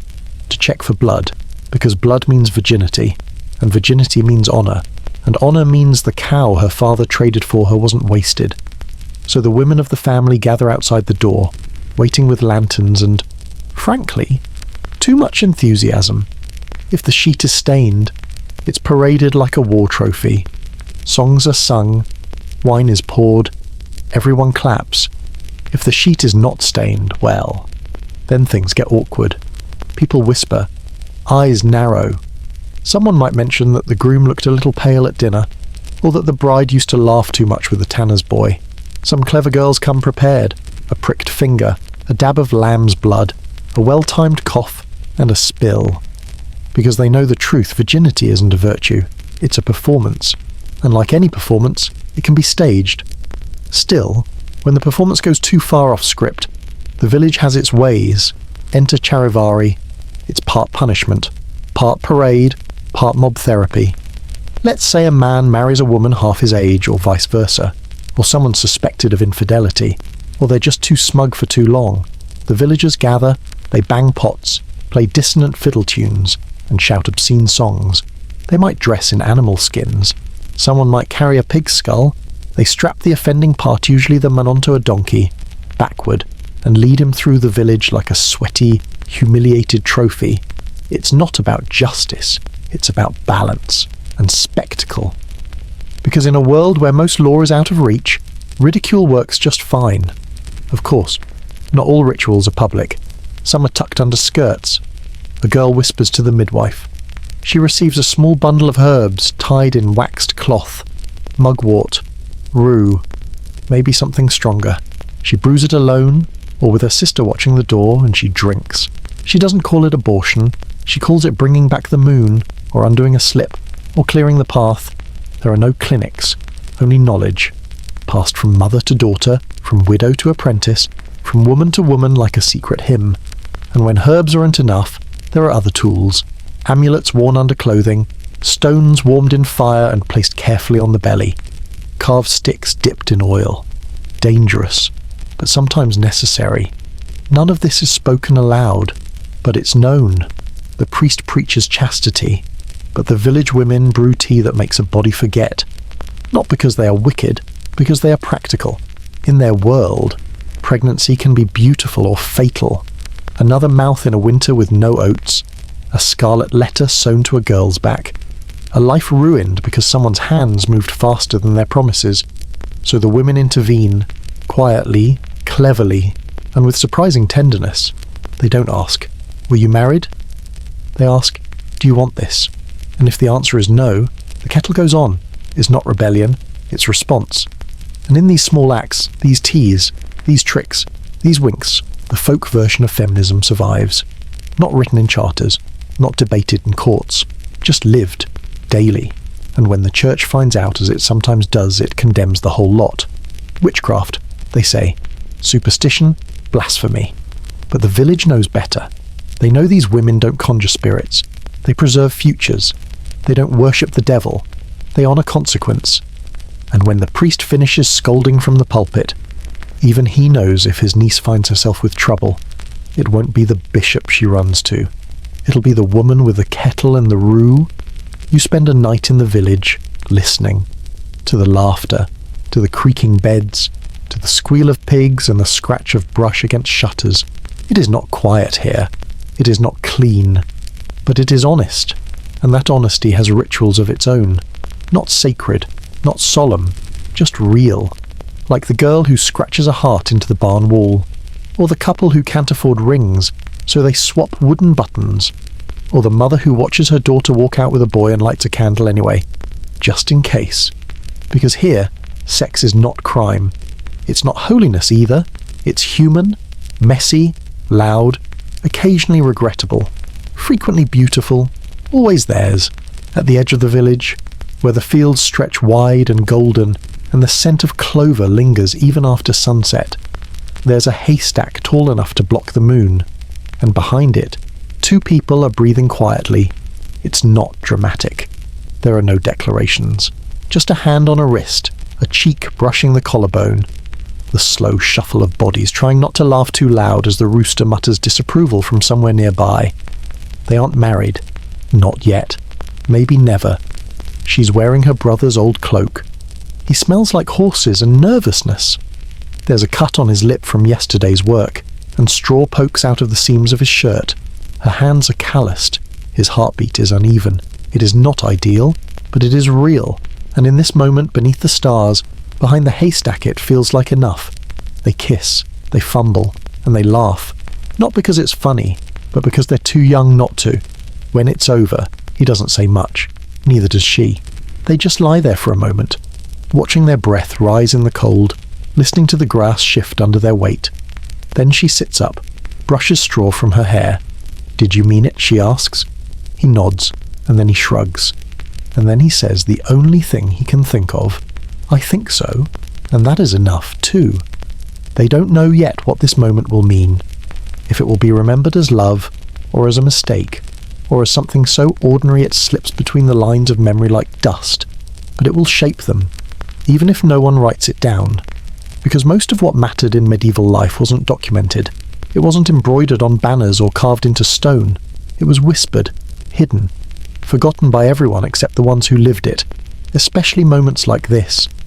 Moments when the rules bent just enough to let something soft slip through, where faith didn't matter as much as kindness, where sin was weighed against weather and loneliness and the sound of someone saying your name in the dark like it meant something. The church had its standards, of course. Fornication was sin, lust was dangerous, bodies were suspect, but the villagers knew better. They knew that sometimes a hand on your back was more healing than a sermon, that sometimes a mistake was the beginning of something beautiful, or at least bearable. And so they forgave quietly. They looked the other way. They left baskets of bread outside the door of the girl who stopped coming to Mass. They pretended not to hear the barn door open after hours. They held babies without asking questions. And in doing so, they built a theology of mercy no cathedral could rival. One where compassion came before doctrine, where a blush was answered with a blanket, not a curse, where the haystack could be holier than the altar if the moment was honest. You walk past that field again, days later. There's a new indentation in the hay. Just a dent, really. But if you stop and sit and place your hand on the flattened grass, you might still feel warmth. Not from the sun, from them, and it stays with you. This idea that love doesn't need witnesses to be sacred, that truth can happen quietly, that morality, in its most honest form, often has nothing to do with rules and everything to do with intent. You remember a story the midwife once told?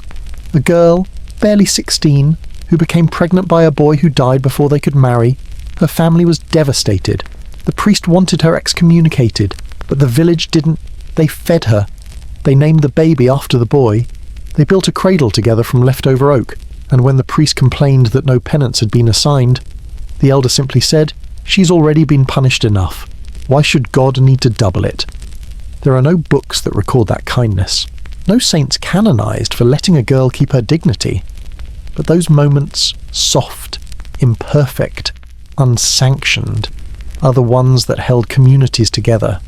The quiet kindness, the whispered forgiveness, the love that asked no questions and expected no glory.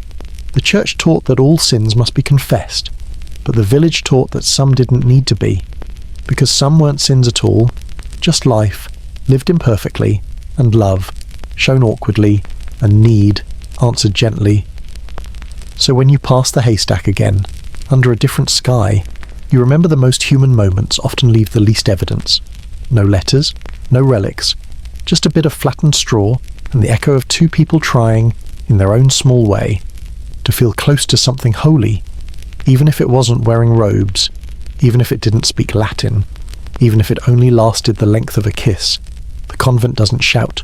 It breathes, stone by stone, step by quiet step, a hush that didn't fear, but discipline, the kind of silence that's been practiced into perfection like embroidery, or prayer. At first, it feels like absence.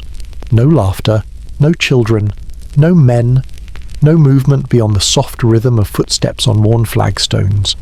Nuns pass in pairs, heads bowed, hands folded like secrets. Their habits move like shadows. Their voices, if they speak at a lair, hushed and choral. From the outside, it appears to be a sanctuary emptied of desire, a place where the body is denied, sublimated, reshaped into ritual. But step inside and listen closely. You'll feel it. Not noise, not sin, but hunger. The kind that doesn't announce itself, that doesn't erupt, that waits. It's in the way Sister Imelda lingers at the windowsill a few seconds too long. Her gaze stretched toward the forest like a string. It's in the way another sister runs her thumb over a worn bead on her rosary, not in piety, but in rhythm. It's in the way breath catches during midnight hymns, not from tiredness, but from some thought that shouldn't be there but is. The convent is not empty of longing. It's built from it. You're led through the cloister, past the herb garden, the chapel, the dormitory, and finally to the library. It smells of beeswax, vellum, lavender, and old thoughts. Here, the air shifts. There are no saints on the walls, no crucifix in sight, just shelves, scrolls, scattered parchment, and in a small locked cabinet opened only with special permission you find them. Not psalters, not scripture, writings, private ones. You're shown a collection, not quite diaries, not quite poems, not quite confessions, but something between all three. They were never meant to be public, and that's what makes them feel honest. One begins with the simple phrase, "I dreamed of her again." It's followed by a page of descriptions: soft hair, warm hands during prayer, the brush of shoulders in the chapel corridor. It never says her name, but it doesn't need to. Another entry reads, "The Virgin came to me, and she held me as if I were her daughter, but not as a mother holds a child. Her arms were strong, her breath warm. I felt safe. I felt seen." You turn the page. More fragments. "She kissed my cheek and called me beloved. God speaks through her voice. Or maybe it is her I've worshipped all along. I fear not hell, but the day she stopped sitting beside me at dinner. It is not blasphemy. It is starvation, finding a language." You realize these women are not suppressing love. They're translating it in a world that told them what love must look like: chaste, distant, abstract. They found ways to say "I feel something else," and they said it in the only form allowed: metaphor, vision, allegory. Sometimes they wrote about angels, but the angels touched them. Sometimes they wrote about God, but God smelled like rosemary and had soft lips and held them just a moment too long. And sometimes they wrote about each other, quietly, code hidden in candlelight. These were not rebellious women. They were obedient, devout, disciplined, but underneath that are saying, not for sin, but for intimacy, for closeness, for someone to know their thoughts without explanation, for a hand on the small of the back when the wind pushed too hard through the courtyard. In the dormitory, the beds are narrow and plain, but during winter, 2 or 3 sisters share a mattress for warmth. It's practical, efficient, but sometimes it's more. One sister wrote she sleeps beside me. Her breath evens mine.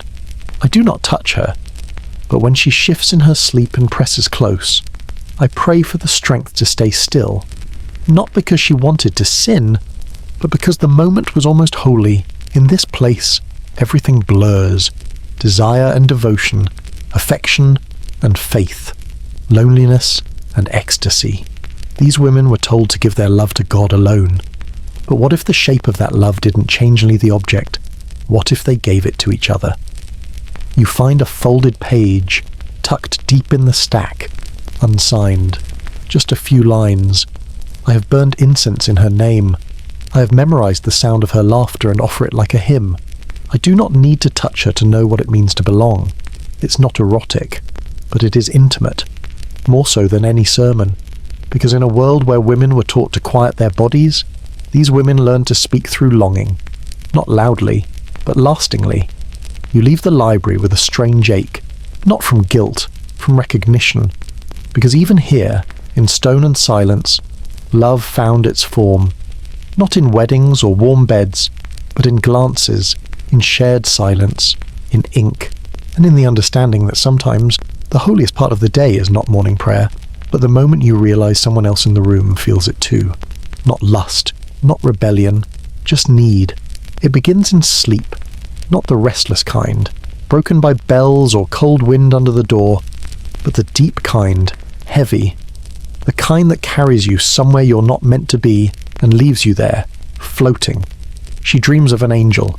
She doesn't see his wings, only the light, and the way he moves toward her slowly, tenderly, not as a messenger, not as a warning, but as something closer. She doesn't speak, neither does he, but he touches her face, and then, gently, he kisses her, not chaste, not carnal, just close, and in the dream, She weeps. Not from fear, from recognition. When she wakes, she's sweating, trembling, mute.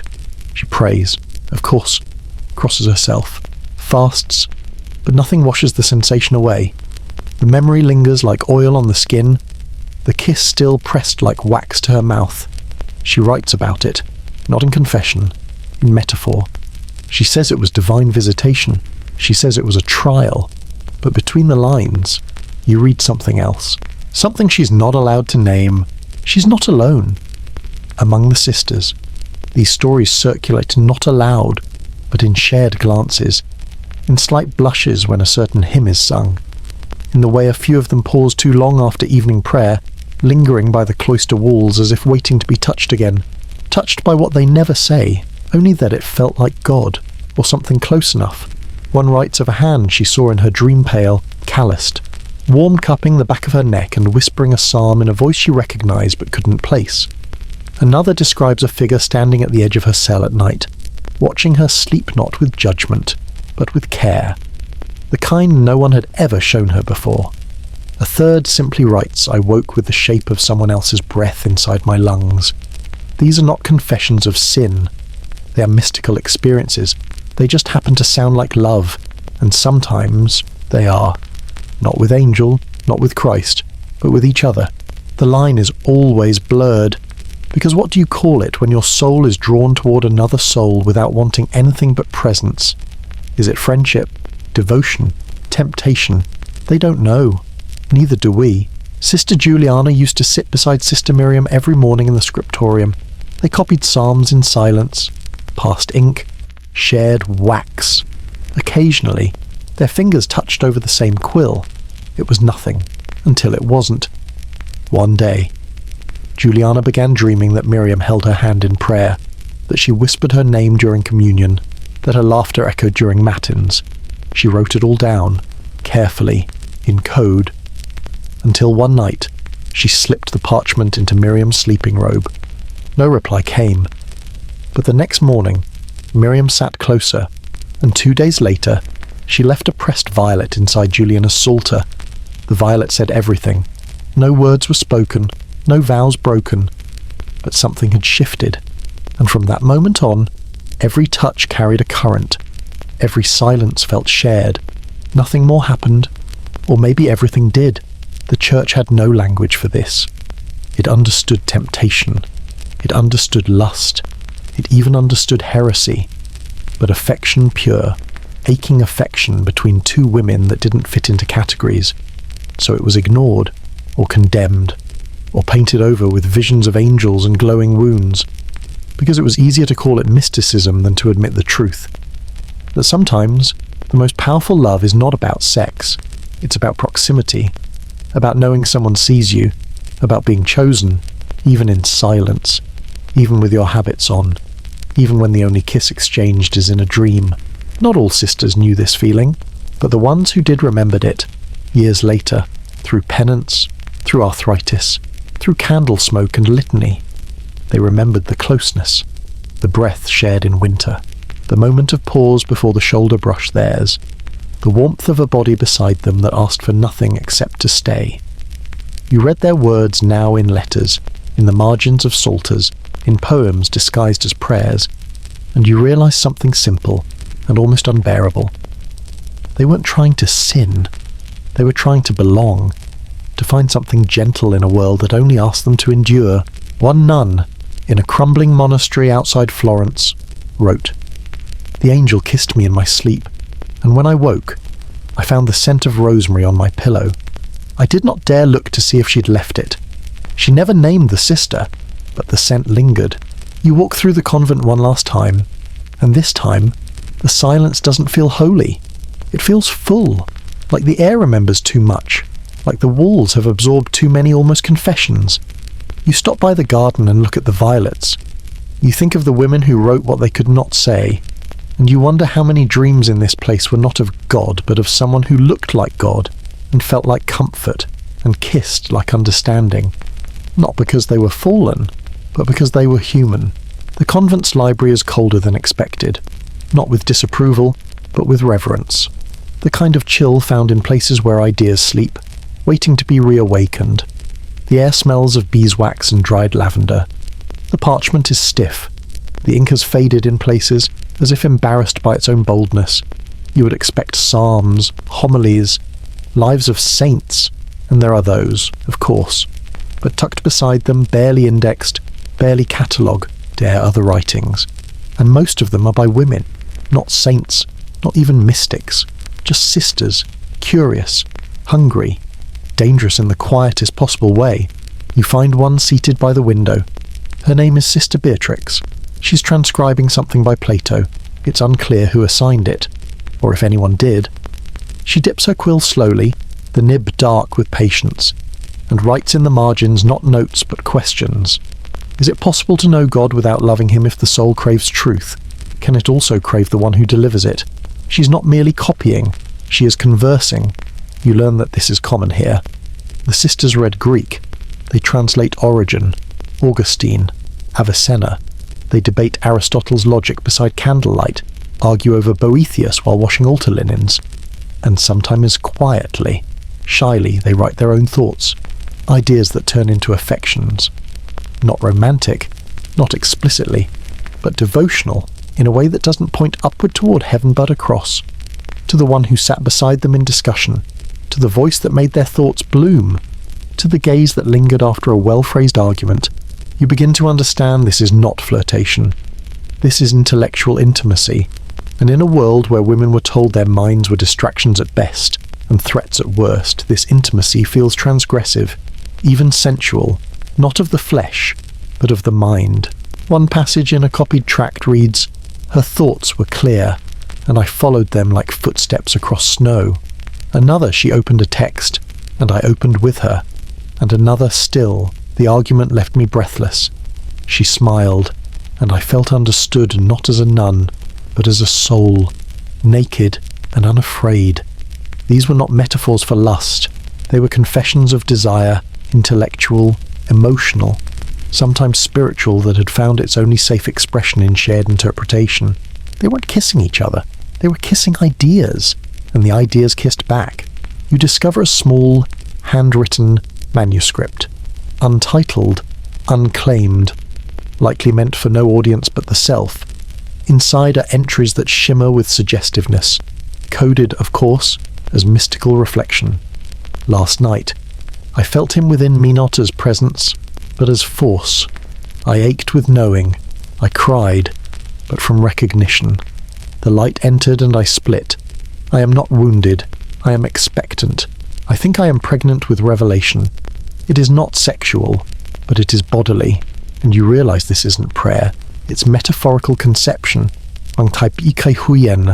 Pregnant not with flesh, but with understanding, with insight, with something too large for logic and too felt to be dismissed.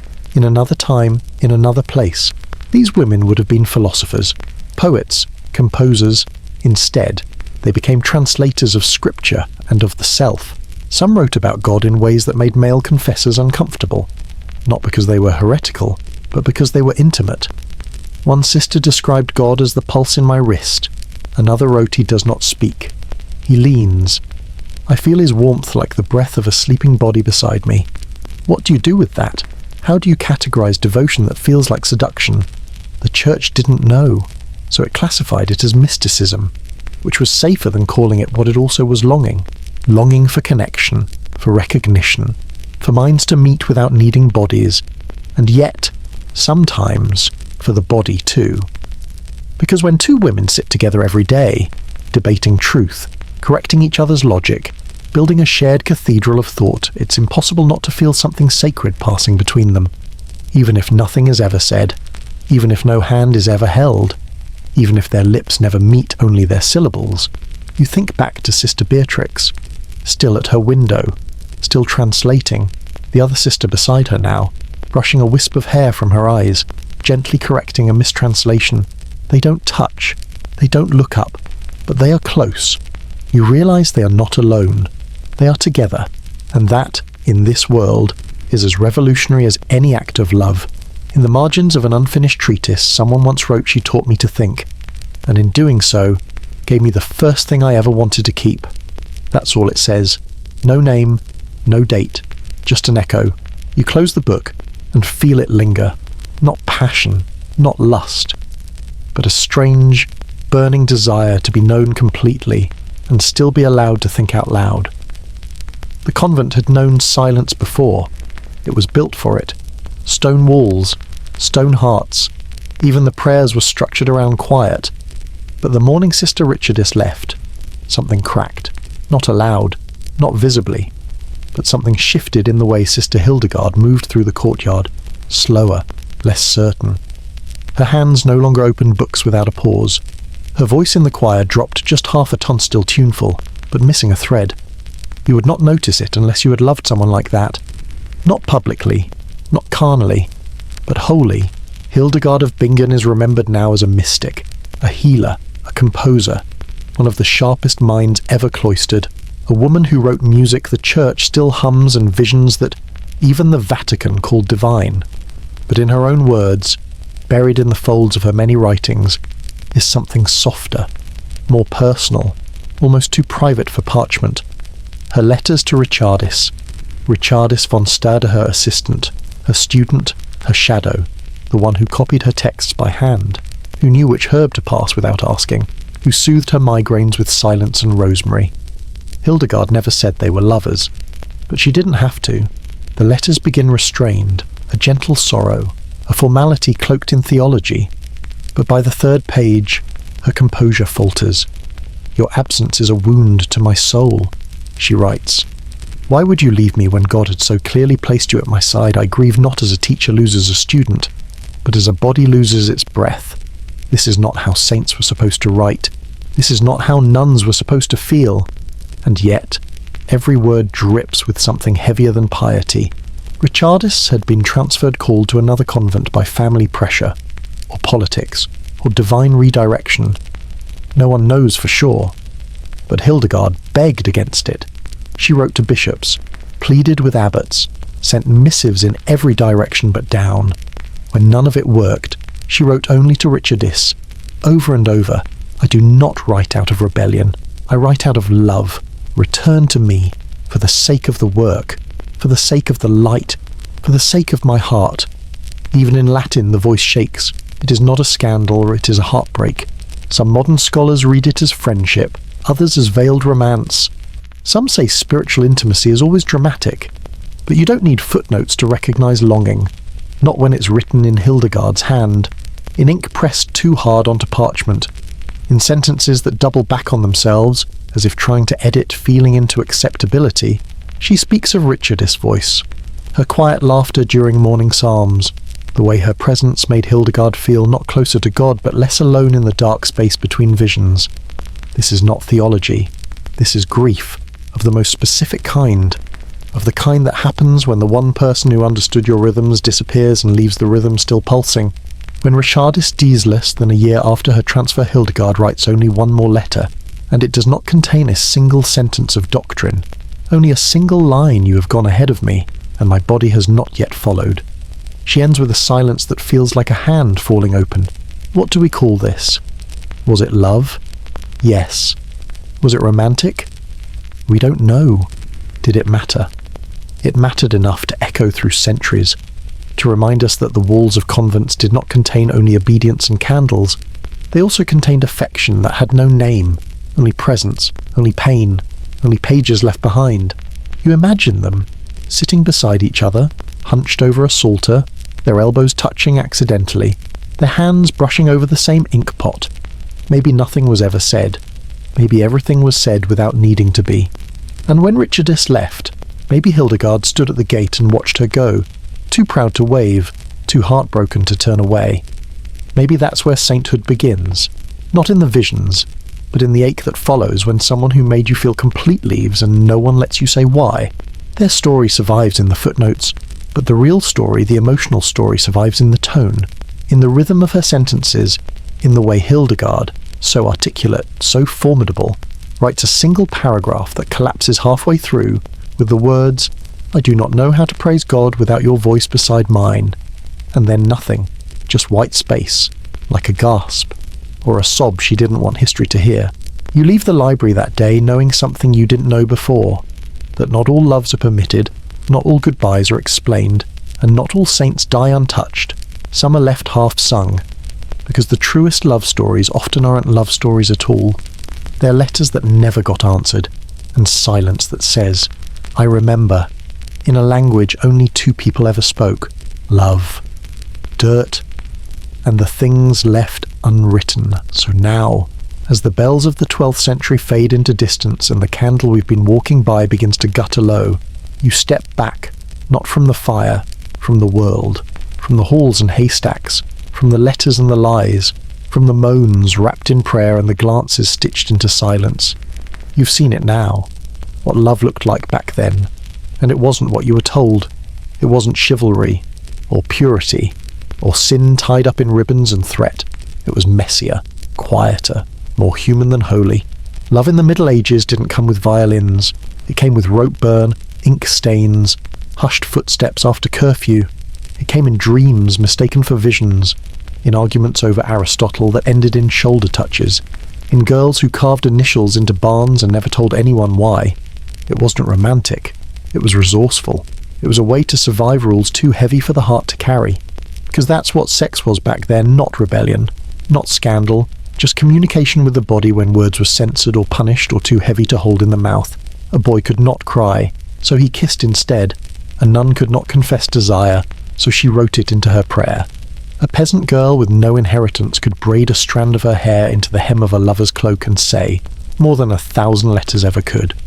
None of it perfect, all of it real, and if there's one thing that echoes through the centuries, it's this: everyone loved, in whatever way they were allowed, and sometimes in ways they weren't.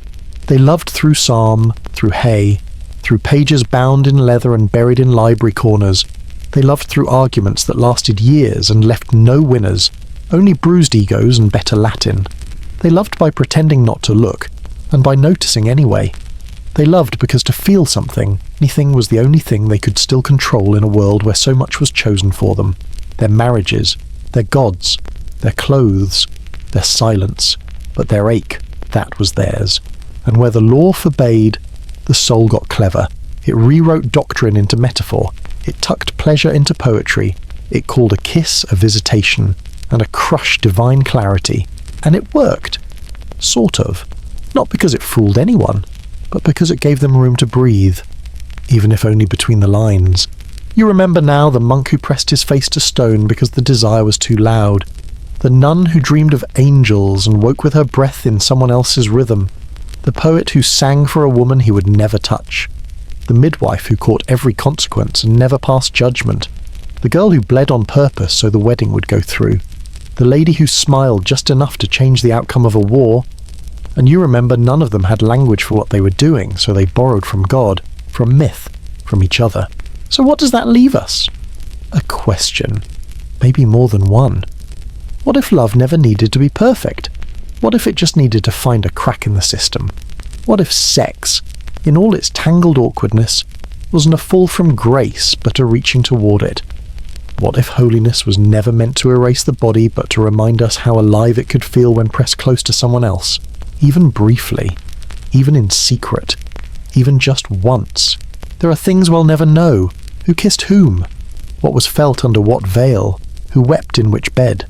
The names are missing, the ink has faded, but the echoes remain. Not in the archives, in us. Because when we lie awake now, turning toward the past not for answers, but for understanding, we don't need saints. We need permission to be messy, to be curious, to ache with something unnameable, to believe that intimacy, even stolen, even coded, even unfinished, is still worth remembering. And so now, as the light of the medieval world recedes behind you, as the straw falls from your boots and the music of lutes fades into wind, you carry something, not knowledge, exactly, but recognition, of a time that tried to silence desire and failed, of people who weren't allowed to love but loved anyway. Not with fireworks, with glances, and prayers that tremble just slightly at the end. You step back into your own bed now, your own body, your own time. But something lingers, some dust in the mind, some warmth in the chest, a question that doesn't beg to be answered is just held for a while longer. Maybe until sleep takes it. Maybe until morning. Maybe until someone else whispers it back. Because the truth is, we are not so different. And the things they couldn't write, they are the same things we still struggle to say. The monks thought they were being punished. When their hands trembled, when they woke in the night drenched in dreams they couldn't name. When their knees buckled not from prayer, but from memory, the curve of a shoulder, the sound of a voice, the warmth that still lived in the corners of their skin. They called it temptation, a flaw, a trick, a test sent from God, or worse, from the other one. But what if it wasn't? What if the body wasn't trying to betray them but to speak? The nuns wrote in code, in metaphor, in fear, but the feelings were there. Desire wasn't a fire sent to burn them. It was a message. You are still alive. It whispered through fingertips and closed eyes. It pulsed through the wrist like an unanswered question. Not what do I want, but do I matter? Because in a world where silence was sacred, the body had to become its own language, a glance, a sigh, the way someone's name felt in the mouth, even when never spoken aloud. We forget sometimes, in all our history, that the body is not the enemy. It doesn't conspire against purity. It just wants to be heard. When it aches, it's not sin, it's signal. When it hunger sits, not shame, it's remembering. It remembers being touched, held, seen. It remembers belonging, even if the mind has forgotten how. So many rules were written to silence it. But the truth is, it never stopped speaking, even when they shaved their heads, even when they lay on stone floors, whispering Latin and waiting for the impulse to pass, even when they struck their own backs, hoping to beat the want out of their bones. The body still hummed, softly, gently, persistently. What was it trying to say? Maybe nothing grand, maybe something simple. Please let me feel again. Please let me be known. Please don't pretend I'm not here. Today, we have different walls, but the ache is the same. The need to be held without agenda, to be kissed without performance, to be naked not in skin, but in spirit and not be turned away. We call it desire, lust, romance. But maybe those are just costumes. Maybe what we really mean is I want to be understood in a language older than words, and the body remembers that language, even when the mind forgets, even when the world tells us to edit it down. The monks never found peace by silencing their bodies. The nuns didn't find God by erasing theirs. But sometimes they did find peace when they stopped resisting, when they sat beside someone in the garden and just listened, when they let a dream linger longer than it should, when they wrote something in the margin and never erased it. Those were the moments the body stopped shouting, because it had been heard. So tonight, as you drift towards sleep, remember you don't have to fix the ache. You don't have to push it away. You don't have to name it. Just let it speak. Let it sit beside you like an old friend with something gentle to say. And maybe, just maybe, what it's trying to tell you is not sinful, not shameful, not even romantic. Just this: I still want to be part of your story. They don't always stay. The lovers, some disappear quietly, like breath fading on a window. Others exit in anger or silence or duty. Sometimes they never really arrive at all, only circling the edge of a life, like smoke that never becomes flame. But the strange thing isn't that they leave. It's what they leave behind. No one remembers the boy's name in the old convent archives. Just a note in the margin. Sister Clara began singing more often after Lent. That's it. But someone remembered that she started humming in the garden, that she tucked wildflowers into the edge of her psalter, that her voice grew more confident, her eyes more curious. He was gone, but something stayed. A peasant girl once carved a heart into the barn wall. By spring it was gone, scraped off by her mother, who feared talk. But after that, the girl began carving more. Not hearts, leaves, shapes, stars, then words.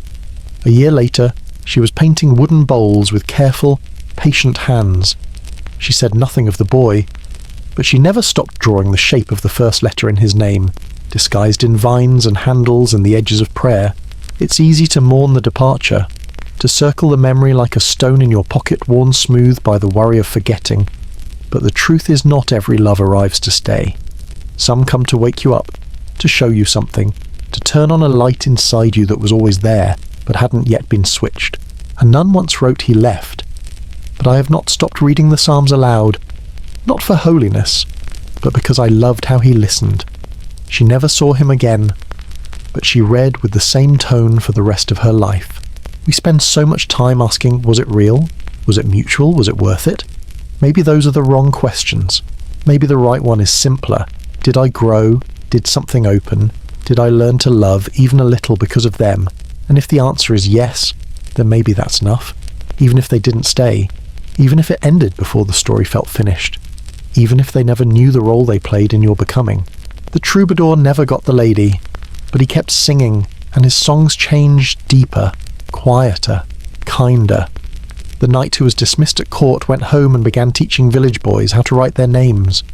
A nun who once longed too hard wrote a single word light in the margins of her Latin Primer and never stopped adding to it.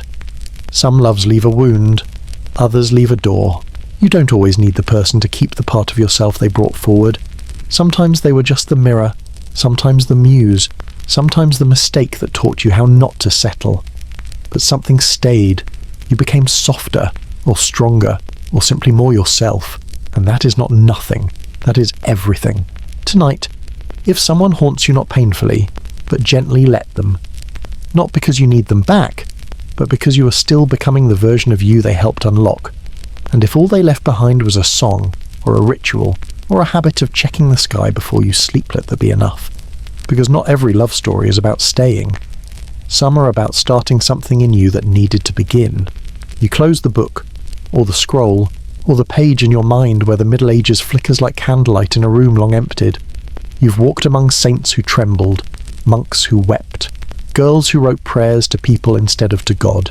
And yet, somehow, none of it feels distant, because they weren't writing for us. But somehow, they wrote us. We say we're modern now, free, enlightened, unburdened by shame, and yet we still glance when we shouldn't, still ache quietly, still search for someone to understand us, not with answers but with softness. A nun wrote that in the 13th century. She called it soul speech.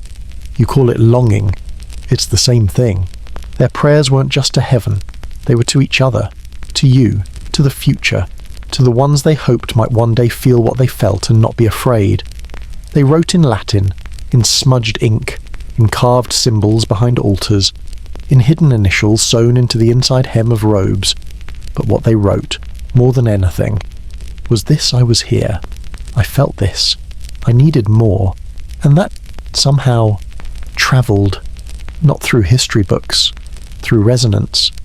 Because when you whisper, I miss them, whoever them is, when you want to reach out and touch something but you don't know what, when your body aches and you don't know if it's from lust or loneliness or old grief, you're not broken. You're part of a chain, an echo, a lineage of humans who never quite knew how to say what they meant, but tried anyway, through music, through metaphor, through a pressed violet between pages, through a bedtime prayer whispered not to God, but to memory. They are not gone. Their hands are in your handwriting. Their unsent letters are in your drafts folder. Their fears are in the way you hesitate before telling someone you care, and their hope, that's what you carry.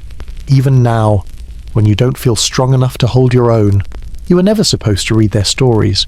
You were never meant to find the poetry scratched into the back of the convent garden bench, or the letters buried beneath a cherry tree, or the stain in the psalm that's not from ink, but from a single falling tear. But now that you have, you realize you're not alone. Not in your wanting, not in your confusion, not in your hunger to be seen. They prayed that one day someone might understand. You're the answer to that prayer, and now your longing becomes one too. For someone who hasn't been born yet, who will need the softness you carry, the kindness you choose, the questions you don't rush to answer. You are the continuation of a sacred silence that speaks louder than rules.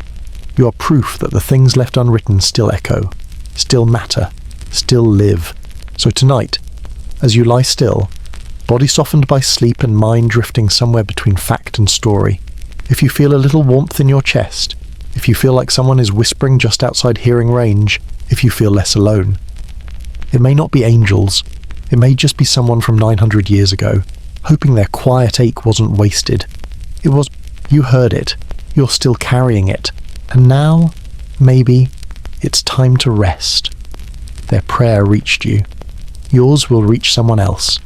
And in the spaces between love waits, unwritten, but not unfelt, maybe that's why you're here, not to study medieval history, but to feel close to it, to touch the fragile, fleeting humanity that hides beneath all the robes, relics, and ruins. And that's what we try to do every night on History for Sleep. Not to teach, to remind that history isn't just war and kings and dusty scrolls. It's the way someone loved in secret, the way someone prayed in metaphor, the way someone reached across centuries not with a sword, but with a sigh, and you felt it, right here, right now. That's the strange magic of History for Sleep. We don't rewrite the past, we listen to it, inhale it slowly, let it settle into our bones like a lullaby sung in a forgotten dialect. Because maybe you're like us. You don't want another noisy timeline, another loud lecture. You want to lie still. You want to hear a story that moves slower than your thoughts. And you want to know before you drift off that you're not alone. That someone, somewhere, centuries ago had the same fears, the same ache, the same secret hope that love in whatever shape it came might be enough. This is what we believe on History for Sleep. That history isn't boring when told gently. That sleep doesn't come from silence, it comes from safety, and that you deserve both. So thank you for making space, for staying awake just long enough to remember something beautiful, for returning, night after night, to this quiet place where dreams and history hold hands.